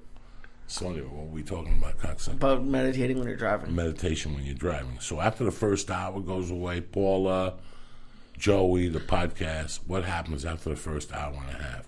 Your body maintains, you breathe, your breathing is fucking level because you're not doing jumping jacks. Same thing with meditation. Yeah. Meditation is all you're controlling your breathing. I did that meditation for a while. My dad was really into it. Yeah, we went to classes. Yeah. We did it every day. Things pop up in your life and you don't know what they are, and people will refer to you to meditation, exercise. At the end of the day, what are we talking about? An hour of your time where you dedicate it to you. It has nothing to do with life or your fucking stupid fucking job or your stupid fucking wife or your stupid fucking kid. It's an hour a day that you take care of yourself. That the phone doesn't exist. It's just you and the universe and your fucking thoughts. I can't. Ari was going to call in today. Oh, okay. He just came from Montreal. Ari's doing This Is Not Happening. Mm-hmm. We're planning on doing This Is Not Happening, which I think is a great idea. The reason why I like that This Is Not Happening so much is because it makes me sit down and write something. Listen, there's a difference between telling a story and telling a great story. And telling a great story is you want the person to smell it. If you want to be a good storyteller, remember what I'm fucking telling you. I got to have Lee smell it. I got to take him there. I got to bring him there for 10 seconds. 10 seconds, I did my job.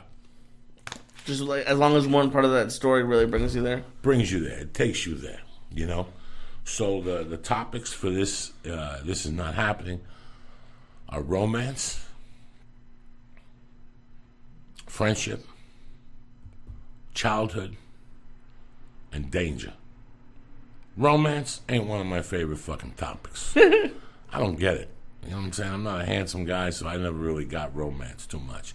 Danger is my middle fucking name. Childhood, I told too many fucking stories about my childhood. And friendship, I know a little bit about this because it was introduced to me from a different fucking angle, friendship. So I picked friendship, And it's funny how Ari and I have been talking on the phone 3 times a day for the last 10 days. And yesterday, when we had the meeting with Comedy Central, we had like a, what do you call those when everybody gets on the phone? A conference call? Uh-huh. I said to Comedy Central in front of Ari, I go, Comedy Central, by the way, Ari and I have been talking every day for the last 10 days. And they were like, really? Oh, my God, that's great. I go, we're really going over this. I go, because I'm his friend. And I'm fan. I have to be better than everybody else. Yeah. Do you know what I'm saying? And you've been on twice before. I have to be better than everybody else. And it's so funny that when you write these, so the difference with this one is it's going to be on TV. Yeah. So we're going to have to tape me somewhere. You have the bloggy still? Yeah.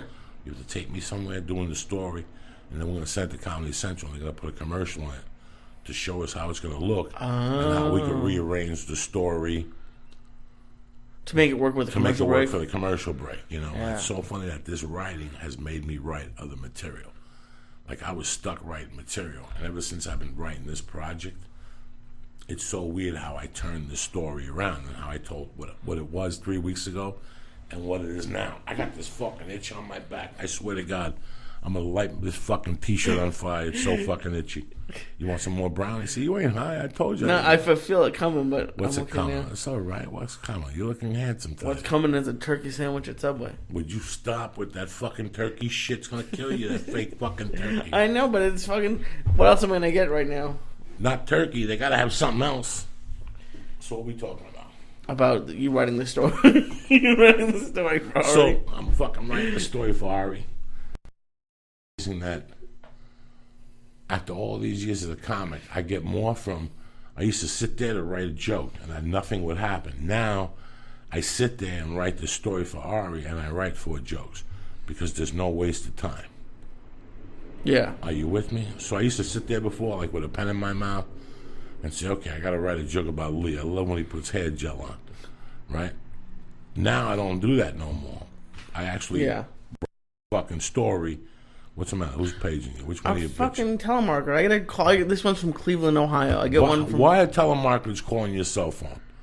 I don't know. How did they get this number? I think it's websites or the stores when the stores make you give it to them. Every morning at 7 o'clock, I get something from some weird state, Wisconsin, and it fucking pisses me off. Do they leave a message? No, they never leave a message. What the fuck are you gonna do with your life, Lee? You know these fucking people. Change my number.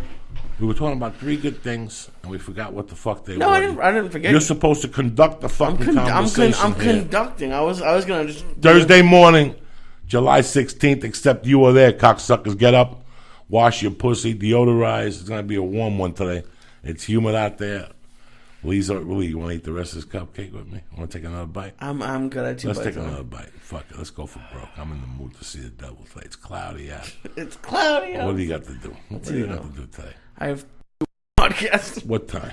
I'm not sure because it's Rick and Steve. So. You have no fucking podcast. Steve worked until 6 a.m. He texted me right as I got here. What was he doing? He was doing something for the ESPYs or something. They had him there until 6 a.m. Was the ESPYs last night? Yeah. So there was a party afterward. Must be, yeah. Yeah, they had him at the after party, shaking hands. Oh, shit. Jumping up and down. Steve Simone is a fucking hustling motherfucker. Yeah. You know, it's amazing how people, you think that we're out here and there's a glamorous life and shit like that. It would be so fucking glamorous. What would we be doing up at 4:45? You know what I'm saying? This ain't fucking glamorous. We do it because we love doing it. But it's amazing how some people fucking work and some people don't work. Steve doesn't give a fuck. That kid moves around. I mean, he goes to San Diego. How I go to Hollywood.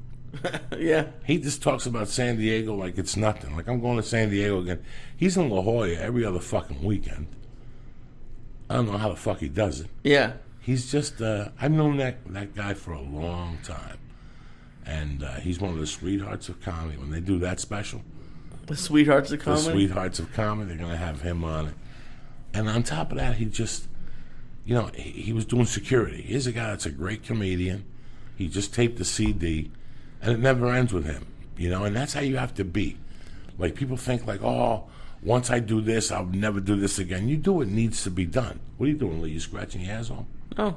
What are you doing? I'm getting high, so Are you starting to get high? Yeah. I can tell. Look at you all giggling. Your head's all red, cocksucker. I caught you. You were sitting there dreaming like of a pizza at Jack in the Box or tuna fish sandwich or some shit. Yeah, that'd be nice. But it's amazing that I hope you people paying attention at home, that this is not just, Steve didn't have to be here at 6 in the morning Monday. I could have just had him call at 7:15. I asked him to call, and he goes, "No, I'm coming in." That's a work ethic. And that's the work ethic that you don't see a lot out here, that people complain. I bumped into somebody on fucking Sunday. I bumped into somebody at Ralph's, a comic, and he asked me 2 questions. He was very nice, and then he went on a tangent, how he doesn't have anything, that nobody calls him for anything. And I said to him, "Can I ask you a personal question? When was the last time I saw you?" He goes, "Oh, about 4 years. What have you been doing?" You know, it's amazing how people don't want to do anything, but they want the phone to ring. Yeah. Don't want to do anything, but they want the phone to ring. If you want your phone to ring, you got to put yourself out there. You know, I hate when comics think that all they have to do is go to the Improv and get a cocktail and hang out, and that's what they need to do. No, you need to listen. I don't care if you go to the shittiest open mic out there. It's still an open mic. You're still around your peers.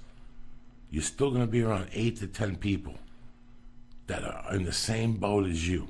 One of those 10 people has a comedy show somewhere they do because they're trying to strive. That person's going to call you. But the only way for him to call you is, guess what? If he fucking knows about you. Yeah. If he doesn't know about you, I can't call you. I hadn't seen this kid since he was for a TV show. And I go, "Didn't you get a job after that?" He goes, "No, they never called me back after that or whatever." And I'm like, "Do you get on stage?" He goes, "Not really. Nobody gives me spots." "Do you go down there?" "Not really, because nobody gives me spots." "Then what do you do?" I forgot. You ever forget about somebody? And then you All the time. You ever get mad at yourself and you get back in the car and you go, "I'm mad at myself. I remember the dumbest fucking things, but I forgot who that guy was." Yeah. And I forgot about him because out of sight, out of fucking mind. It's like Right. anything else, man. If I don't fucking see you, how are we going to call you? Exactly. So it's amazing the mindset that people have in L.A. And meanwhile, Steve Simone is working the ESPYs till 6 in the fucking morning. You know? Yes, I mean it's nice to see with him, especially because when we started the podcast, he I don't know, he was telling me about all this stuff, and like you would feel bad, but no, he's happy and he's doing. Now we have the CD coming out soon. If he couldn't complain, he wouldn't be fucking happy. If you know Steve Simone, if he wouldn't complain, he wouldn't be fucking happy. So there you have it. That's the problem. He's one of those guys. He's like my mother. You know, he bitches at you if he's busy, and he'll bitch at you if he's not fucking busy. Yeah. But he'll bitch at you more when he's not busy because he's not a lazy fucking guy. You know. Yeah. And that's what you got to respect out here. You know, all these people that you hear, I get requests from people. This morning I woke up with 4 messages on Facebook. Every one of them was either a podcast appearance or a gig or something like that. And the podcast guys are guys that are looking for a quick hit. Like Cassius Morris. Cassius Morris is the young kid. Yeah. That kid works harder than most adults I know. That's why I'll do whatever the I need to do for Cassius, because he doesn't give a fuck. Cassius Morris is always interviewing somebody. He's always at a concert. He's always texting. He's always fucking Facebooking. You know, he's got a dream. You know, in 20 years, Cassius Morris is going to be fucking deadly. He's Right. 13, right? He's at least 13, 15, somewhere around. He's a few years from coming out here, but yeah, he's going to be here soon. Well, he's got to go to college. Right. Well, yeah, probably, yeah. Unless he goes somewhere the fuck else. He's got to go to college. What do I give a fuck? I just wish he does well. I know he's going to do well. He's got that work ethic at a young fucking age. He's going to do great. Who saw the fucking commercial for Gabriel Iglesias? That was cool, yeah. Un buen fit. What? Un buen fit. Are you going to take the family to go see that movie? What movie? The- Oh, Gabriel Iglesias. I'm What so the high. fuck were you I'm think so I high thought that of? you've been Felipe Esparza's commercial. Yeah, I saw Gabriel. Have you seen Felipe Esparza's commercial? Yeah. On what? Can somebody please fucking tell me? What on TV and On Telemundo? online? No, because it's fucking LA. They play Spanish commercials every once in a while. And then I think he tweeted it. It's on YouTube. Oh, I'm so high. I thought you said Felipe. No, I seen the commercial for Gabriel. Yeah, that looks awesome. If you guys listen to the show and support the show, you know, I break your balls about On It. I break your balls about Nature's Box. I break your balls about Nailed It Life. I don't ask a lot of you guys, but do me a favor, man. If you get a chance, just go see the Gabriel movie. Let's all fucking go watch it and support him next week. And I'll tell you why, man. It's not who Gabriel is. I love Kevin Hart. I love anybody who has the balls to do something like that. I never had the balls to do a concert film like that and put myself out. Gabriel deserves it more than anybody, but it's what Gabriel stands for. And for you people who are sitting there going, what does he stand for? Fat people, Mexicans, what's he stand for? He stands for a kid that had nothing. He stands for a kid that was a kid amongst men. I saw him standing around men as a kid, insecure, giggling, with fucking braces on, looking around the fucking room. And he became one of the biggest men in that room. And he didn't do it from stealing. He didn't do it from lying. He didn't do it with Twitter. He didn't do it with a YouTube video. He did it the old-fashioned way, by being 500 pounds and getting on a plane every fucking Wednesday and staying out there. And at the same time, putting food in the mouths of 6 other kids that have a fucking dream. He puts them in a van. He drives them all around the country, whether it's Martin or Alfred Robles or the guy from San Antonio or his road manager, Ivan. You know, he's taken 10 kids that had nothing and given them a life. And I talked to Joe off camera yesterday. Joe was asking me, and then Joe called me on the way to Hollywood, and we were talking about it. And I said, Joe, Gabriel stands for that good comic. I don't care what you think about him. I don't care how you feel about his fucking comedy, if you don't like the noises he makes. Well, I like Louis C.K. You know, I love what... I understand that. But if you're a good guy who had nothing and you worked hard, and if you believe in that, you'll go watch this movie.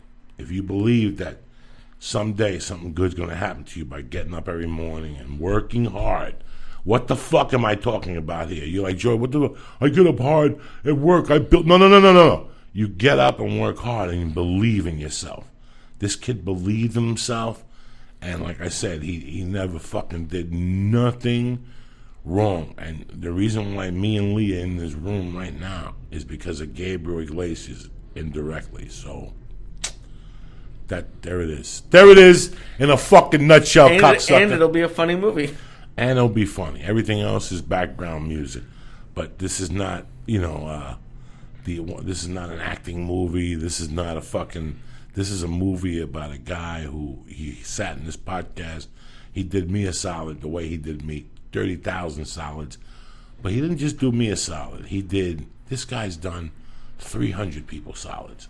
More than any other fucking comic I know. And Joe Rogan's a very nice guy and very generous. And Gabriel's up there, and this is why I'm telling you guys, do me the fucking personal favor. I mean, what else is coming out on the 25th? There's something else coming out. Let me check. No, there's one other movie coming out. I wouldn't go watch it. I'm with Gabriel next fucking Friday. I'm going to fly into Reno and go right to the movies. Oh, shit. Let's see here. Go ahead, got Coming soon. There's something else, I'm telling you. The Hercules. I knew it was something. But that looks like garbage. Well, people, The Rock, people want to go see that shit. I wouldn't go see that shit. And I like The Rock. I got nothing against The Rock. No. I just don't want to see I liked when the fucking old Italians played it. Yeah? Yeah, Giovanni Mahoney, whatever his fucking name is. Yeah. Steve Reeves. Wasn't Superman Hercules for a while? Probably. Yeah, the original fucking Superman. Lee, you gotta liven this fucking thing up today. Where's the music, cocksucker? You gotta hit me with something. Okay. Don't tell me, what should I play? You gotta pick something to liven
That's a whole new brownie. That's who the fuck you think you're dealing with? Some novice here? That's you Wait, want. I'm gonna show up with one gun You and want one to bullet. split 1,000 milligrams before 8 a.m.?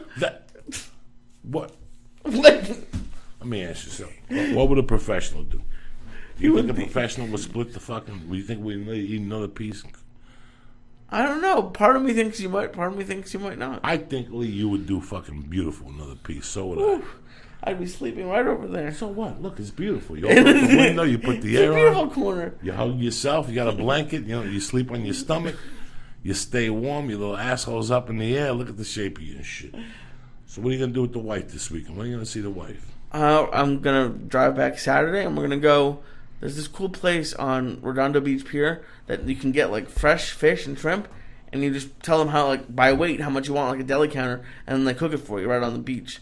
So it's really cool. We're gonna go do that Saturday, and then Paula's gonna come back with me that night, and then the next day, my cheat for my birthday is enchiladas, which I'm pretty excited about.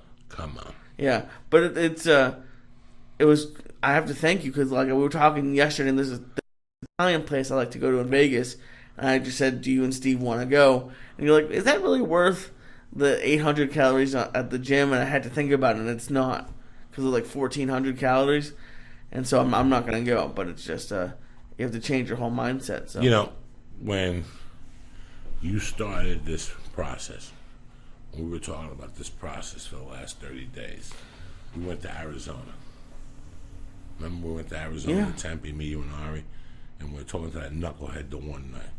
And he's like, well, I've already lost 52 pounds without even exercising. Oh, And really? then when I walked outside, the waiter's like, he's a fucking liar. Oh. You know, and I didn't like that because, listen, 70% of it is diet, okay? 70% of it is diet. But the only way when you're losing the weight for it to really permeate in your mind is by making you pay for it. Yeah. You have to pay for half of that weight. You have to make yourself responsible somewhere, whether you walk, whether you run, whether you do jumping jacks. Hey, I love that you're starving yourself. And that's going to work. And eventually that'll work and you'll lose the weight, but you'll put it back on because you think that you could just do it by that. I'd rather you keep it off. Right, You know, yeah. listen, I'm fat right now, but say what you want to say, I kept off 100 pounds. And nobody knows what the fuck I was eating except me. And nobody knows how much I've sacrificed. Because at the end of the day, I'm a fat fuck just like the rest of you motherfuckers at home. I cut when I bleed. Let me ask you guys, you guys really, I had a white shirt on this morning. I left the house with a white shirt on this morning. But as I was leaving for breakfast, instead of eating like usual fat people, oh, no, I got to make a protein shake with 300 calories and no carbohydrates to get my day started so it kicks open my engine and whatnot. So I got up this morning, I drank some coffee. I drank some water first, opened my palate. I fed the cats, I drank some coffee. I smoked a vapor pen, I fucked around on the computer. I took a shower and I made the shake. And I made the shake and I was shaking it up and I put the white t-shirt on and I flipped over and boom, it spilled on my fucking shirt. Now I'll go home and my wife will have either one egg scrambled with fruit and a piece of wheat bread, or one egg yolk, 2 pieces of thin bacon, and 1 piece of wheat bread. And that's my breakfast. You guys want me to lie to you and tell you that's the breakfast I enjoy? If that's the breakfast I woke up this morning dreaming about, a fucking protein powder made with water and 1 egg scrambled with green peppers in it and wheat toast. I'm not saying I love when my wife makes me anything. But if that's what you think I want for breakfast, you're fucking crazy. Right. I want a cheese omelet. I want a steak. I want white toast, 3 pieces, 6 slices. I want fruit. I want potatoes, home fries, burnt. I want Coca-Cola with ice cubes. Fuck the water. Fuck your juice. That's what I want. That's what I want. For lunch, oh, please. How many? First off, which lunch? The 11:30 or the 1 o'clock? Which lunch are you referring to? Because I'm a fat fuck. I'm a real fucking deal fat fuck.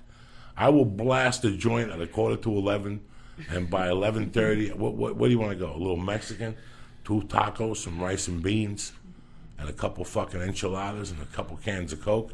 And then at 1 o'clock, I could hook you up again with a Chinese special from anywhere. That's just me on a fucking regular day. Maybe about 3, we go for a shake somewhere. Nice. Baskin Robbins, the big one. Who gives a fuck about a little one? Who's worried about milk and gluten-free and all that shit? Then go home and see what the wife cooked up. I could eat that, 2-3 servings, smoke a joint, watch Jeopardy.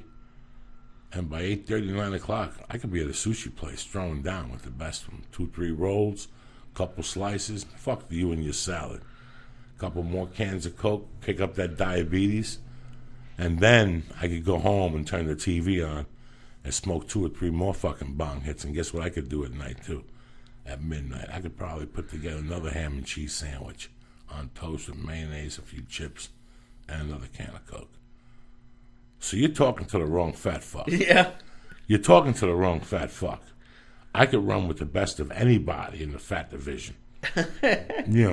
You're talking to the wrong fucking guy. Can you do something like that? Oh, my God. What would be your ideal day? The truth, right here. The ideal day? Lay it on me. All right, you wake up at 8. What time do you start inhaling fucking food? See, I'm not a huge breakfast Without person. Without reefer. Tell me the truth. I'm not a huge breakfast person, but if I'm going to go with my ideal day. Give me the ideal day. And I want this is the vines included. This is the Milky Ways. Okay. This is the donuts. This is the chips, the nachos. Give me your ideal day. If I gave you $1 million in the bank and you just didn't give a fuck if you weighed 600 pounds. You don't want me to be Munchies? Because Munchies makes it worse. Munchies, too. I want everything. All right. So, okay. I was going to say a bagel with lox and cream cheese because it's fucking amazing. But if I'm being bad, it would be going probably to McDonald's. Yeah, probably to McDonald's. Getting 2 Egg McMuffins and 2 hash browns. Because you put the hash browns in the Egg McMuffin and it's amazing. Yeah, I probably at least 1 bag of chips or something, maybe between breakfast and lunch at around 1 or something. I wouldn't go crazy. And then for lunch, I would love a California burrito, which is just a burrito, but they put French fries in it. It's fucking amazing. And 2 tacos, 2 small tacos. Definitely a couple sweet things after that, at least 2 or 3, and then dinner. A whole Milky Way bar. No, not a big one. I'm thinking about when I used to work in an office and they had like small little snacks. But I'll tell you the worst in a second. And then for dinner, let's say I order General Gas chicken, but you have to order the dumplings with that because you can't. It's like you can't walk on one leg, as you would say. No, I ain't mad at you. And then the worst was for like a month or 2. I always had that. So maybe, I don't know, whenever, right before I died, I'm always like, it's the worst. I would go to 7-Eleven and get 2 packs of Reese's Sticks and 2 gummy bears. And that would probably end the night. That's when I would go crazy with the sweets. All Diet Coke throughout the day. All Diet Coke? Not a sip of water. No sweet Coke? No, and it's not for calories or anything. I like the taste better. How many dinners would you eat? Usually 1, but I've had the days where 11 o'clock you go and make some peanut butter and jelly sandwiches, and I've been single, so it wasn't like anyone was gonna see. It must be harder with Terry. What's that? Like, I'd feel a little bit self-conscious if if Paula was there and like at midnight I was gonna go make a sandwich. I would think twice about it. I didn't give a fuck. Yeah, but I've never had multiple like full dinners, but it's always like a peanut butter and jelly. I could have multiple dinners. I could eat at a couple different people's houses. Like I can't lie to people. I'm sure I could have done it, but I could do it every day. Breakfasts, and I'm not. But the whole time, I didn't talk about cakes. I'm not a cake guy. Yeah. I'll eat a donut from Yum Yums. Oh yeah. Once a month, a good chocolate coconut donut once a month. I love pumpkin pie, but I don't eat it all the time, I was always I was always choosy with my diet. Okay. So I know if I do one thing, I can't do them all. I know that the thing that kills me the worst is sugar.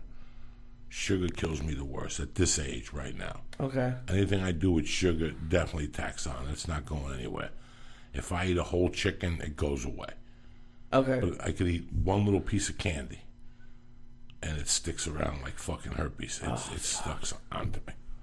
It's fucking crazy when you're watching this shit and taking a look at this shit. Yeah, and it's great. I mean, I think the point of that was just like what you look at now, and you have to keep your portions down. Yeah, and it would be great to go to the Stromboli. Like for me, it'd be great, but it's like I'm not gonna spend 10 hours in the gym, 3 hours in the gym.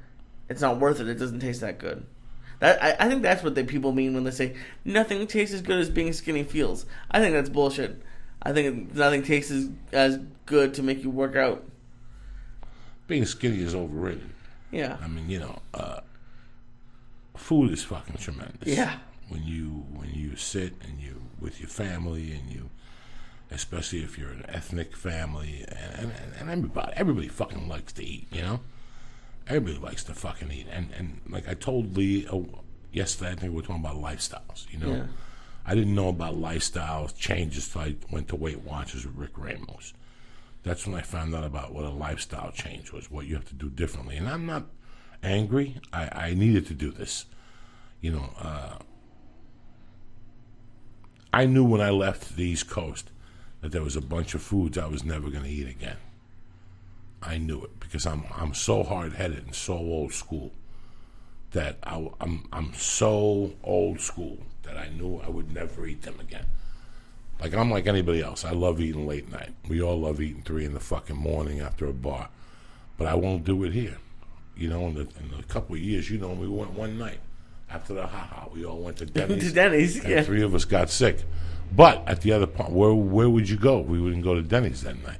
There ain't nowhere to go. This isn't like I'm in Los Angeles, in the Valley, and I'm telling you people, beside Denny's, where are we going to go to eat? Anywhere else? In-N-Out, I guess, maybe. In-N-Out Burger. What time does In-N-Out stay open till? I think this one's until 2 or 1. 2, I don't want to eat I'm going to those fucking diners and having a cheeseburger deluxe. Fuck.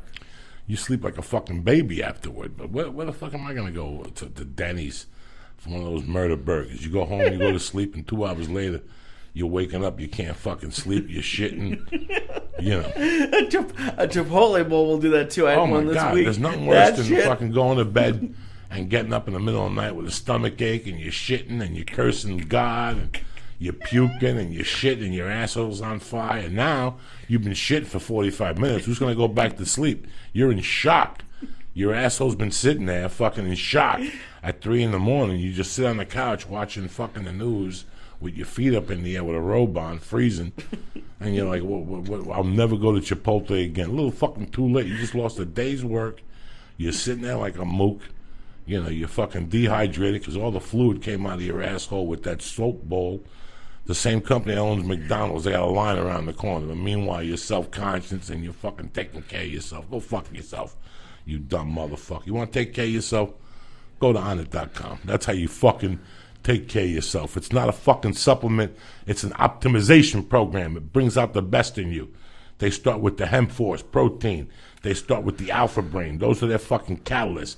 Alpha Brain is what makes fucking Alpha Brain is what makes Onnit tick. You understand me? What's in it? What the fuck do I know? I look like a scientist to you? Do I got a white robe on? All I know is you have good dreams. It makes you focus more.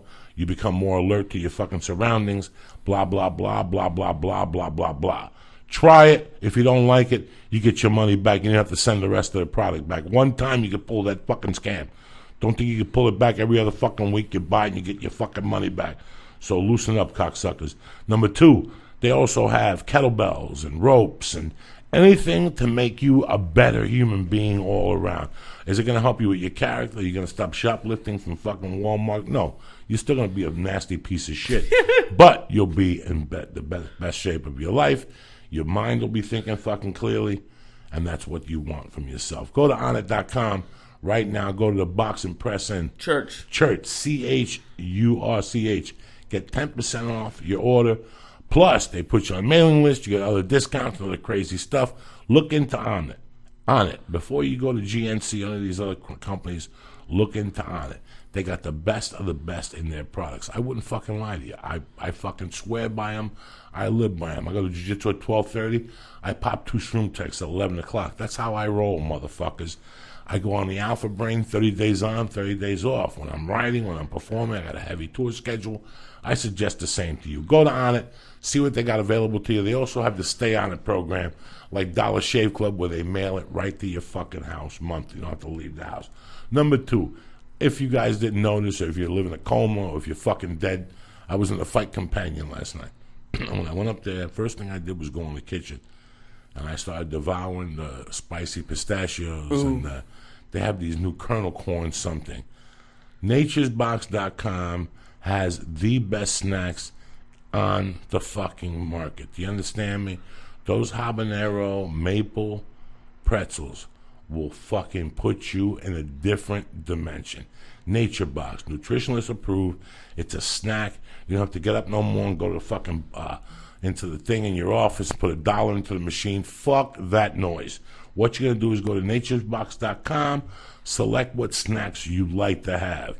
Open up a couple, change it up. 4 different in one thing. Get the cocoa-covered almonds, which I love. Get the chili lime pistachios or the pepper pistachios. Oh. Get the black and white granola. Get the habanero pretzels. Guys, anything that they have is good for you. Great ingredients. Nutritionist approved. You put them in your desk in there. You can eat them. You want to mix them up with a little piece of fruit. They are delicious. If you order naturesbox.com through us the first time you get 50% off your order. So you might as well fuck them in the ass really fucking good this time and get a bunch of stuff. You get 50% off, and then after that, read whatever the fuck they do. Anyway, go to naturesbox.com. Go see what type of snacks they got. I swear to God, I'm a fat fuck. These snacks do not disappoint. Do you understand me? They do not disappoint. Try those habanero maple fucking pretzel things. They are delicious. Go to naturebox.com and press in Joey, Joey, get 50% off. 50% off, motherfuckers, from your first order. You understand? Number 2, last weekend I had the pleasure, last Thursday night, of hanging out with the Nailed It Life guys, my man Peter and Dave. And I got to tell you something. They are the most pleasant guys in the world. I did a couple of dabs with them. you told me. I got fucked up. I went in and had a great show. They gave me some of their gummy bears. I have some of their vapor pens at the house. There's another one I use here. And it's the best vapor pen in the market. Go to naileditlife.com. See what they got to offer you. I know you're going to love the vapor pen. If you mention me, you get 20% off your first order. Get the nail. This is the number 1 wax fucking vape pen out there. I ain't messing with Wax and oil. Wax and oil. Wax and oil. I'm sorry. Thank you. Not the other one. Wax and oil. So go to naileditlife.com. See what they got to offer you. Get it sent right to your house, and you get ready to smoke oil, whatever the fuck you want to smoke. Bazooka juice, Staminka powders, whatever the fuck you want to do. Tell me something good, Lee. You want another piece of brownie? No, thank you. Or are you good? No, thank you. I like how it says that. No, thank you. Interesting podcast today, just us two. Yeah. Talking about leaving your home, dieting, whatever the fuck you want to talk about. A kick to the head, whatever the fuck you want to talk about with you. I'm high too. I ain't gonna lie to you. No, I wouldn't expect you to. Oh my God. Drinking water. I'm getting ready for tomorrow. I'm headed to Las Vegas. You know, Lee's been pushing it all week. Hey, get this guy out of Vegas. I'm not that big of a Vegas guy. I know I do really good shows there. I have a great time in Vegas. Lee's coming. Steve Simone's opening for me. I know that I'm going to eat well tomorrow. I heard that the South Point has a great seafood, not a buffet, but a seafood restaurant. And I'm very excited. I'm going to be on MMA Junkie tomorrow. I'm also going to be on some fucking news channel at 11:30 in the morning.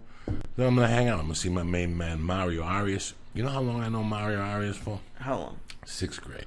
Shit. He's going to have some tremendous stories for you tomorrow. Oh, is he the basketball coach? No, he's a kid, though. He's just a kid I was in the 6th grade with, and I used to get in front of the class and sing songs. And we all got caught playing hooky. He got caught in one division with. He used to play hooky with 2 girls, him and another guy and 2 broads, and they were both fucking him in the 6th grade. Jeez. They were both playing hooky at this girl's house, and they were both fucking 2 girls. They go home with a pair. One would fuck them on one bed right in front of each other in the 6th grade. Nice neighborhood, huh? Jesus Christ. They don't fuck around in North Bergen, even No. though they're white trash, whatever the fuck they are. I know some people from North Bergen listen to this going, Joey, how can you call us white trash? I'm not saying it was all white trash, but there's a big fucking number of you guys are white trash. And that's just the way it is. I ain't mad at nobody. I'm not ashamed. If you guys see, I even have my North Bergen shirt on. I rep that motherfucker. It was just the mentality. The mentality of you already have a predetermined job by the time you're 18. It was the mentality by the time you were 35. You already had an idea what you're going to do. Those guys don't change. That's what my story was. I never wanted an income ceiling. I know that some years I was going to make $10,000, but I also wanted the option to make $30 million if the situation ever arose. You know, I never wanted to be at the same place at the same time every day of my life. That was a decision I fucking made. You know, I could have got a job in an office. I would have probably been running an office today, whether it's a telemarketing office, a sports betting office. It don't fucking matter. I would have still been fucking running an office today. These are the things I could have done. I just wanted something different out of my life. I wanted every day to be different. Sales is one way of doing that, you know, but I still had to go to the same fucking spot every day, you know. So I'm very fortunate that I got to do what I love, you know. And how I come upon it, you just keep fucking swinging. You keep trying and you don't settle. You do not settle. You know, Lee went to school for editing. Lee was up here for editing. Lee, you like it, and you could do it for a job. Do you think you'd be doing it at 35? I don't see it. Hope not. No, you would do it for money. Yeah. Not because you don't love it no more. No. You don't love it at all. You can't wait to get behind an editing bay. That's what you're trying to tell me. I could. It's kind of like what you were saying. I really didn't like the system that was going on, how they treated people, and then being somewhere for 70 or 80 hours a week, and you're only helping someone else. Like, you're not really helping yourself. I didn't feel like I was doing anything. Like, I wouldn't get any credit for a show if it was good or bad. So, like, why not try to make the money for myself? You know, it's amazing that I've been scared a lot, but that was one of the times I was scared the most, when I knew that I had to get a job.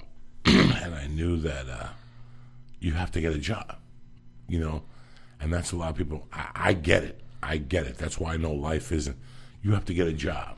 You know, people always send me emails. Oh, Joey, I really want to do comedy, or I really want to join a band. But I get it. But you got to get a job. You can't just get in a band and hope your dream takes you there. You're gonna have a window. You're gonna have a 3-year that you got to make a fucking living. So what are you gonna do? Yeah, you might have a girlfriend that helps you out for now. That's not gonna last. That girl's gonna come home one day and wake up and go, "This guy's a fucking loser. He's on my couch. He works 10 hours a week. He's complaining. He dresses up like he's fucking Richie Zambora, but meanwhile he's a fucking mook." You know, so you gotta do something. So you gotta get a fucking job. It's not fair, but you gotta fucking work, right? I mean, I didn't like it either. I did both. I was a criminal part-time, and then when I didn't want to be a criminal for a couple of weeks, I'd get a fucking job for a few weeks. What are you laughing about, Lee? I'm not laughing. Look at the shape of you. Lee, how stoned are you right now? I can see I'm it in pretty your high. eyes that You're out there. You're my eyes. You're momoed up. Oh, yeah. And they're not red. I'm not talking about that your eyes are they're red. closed. No, they're not even closed. Oh. You're just zoning out on me. You're like Jim Miller right now after you got kicked in the head. You're just looking with at his shin. Oh, that was terrible. Anyway, I hope you enjoyed the podcast today. I hope it's not going to happen again on a Thursday.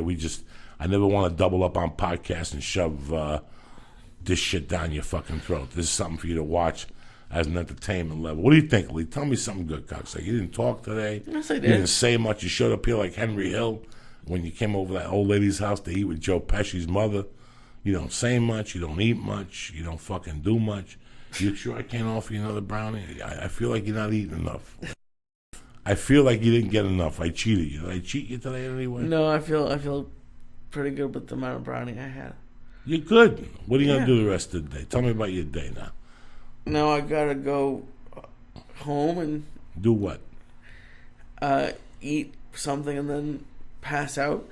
And then I'm going to go work out. And then I have Rick Ramos today at 4:30. How many times you work out this week? I work Every day. You don't give a fuck. You don't take any days off, nothing. We took Sunday off. Sunday? Yeah, we were going out to dinner, but yeah, I'll probably take Sunday off this weekend too, but still probably 6 days a week. Look at you. Your body's a freak. Look at you. Freak without warning.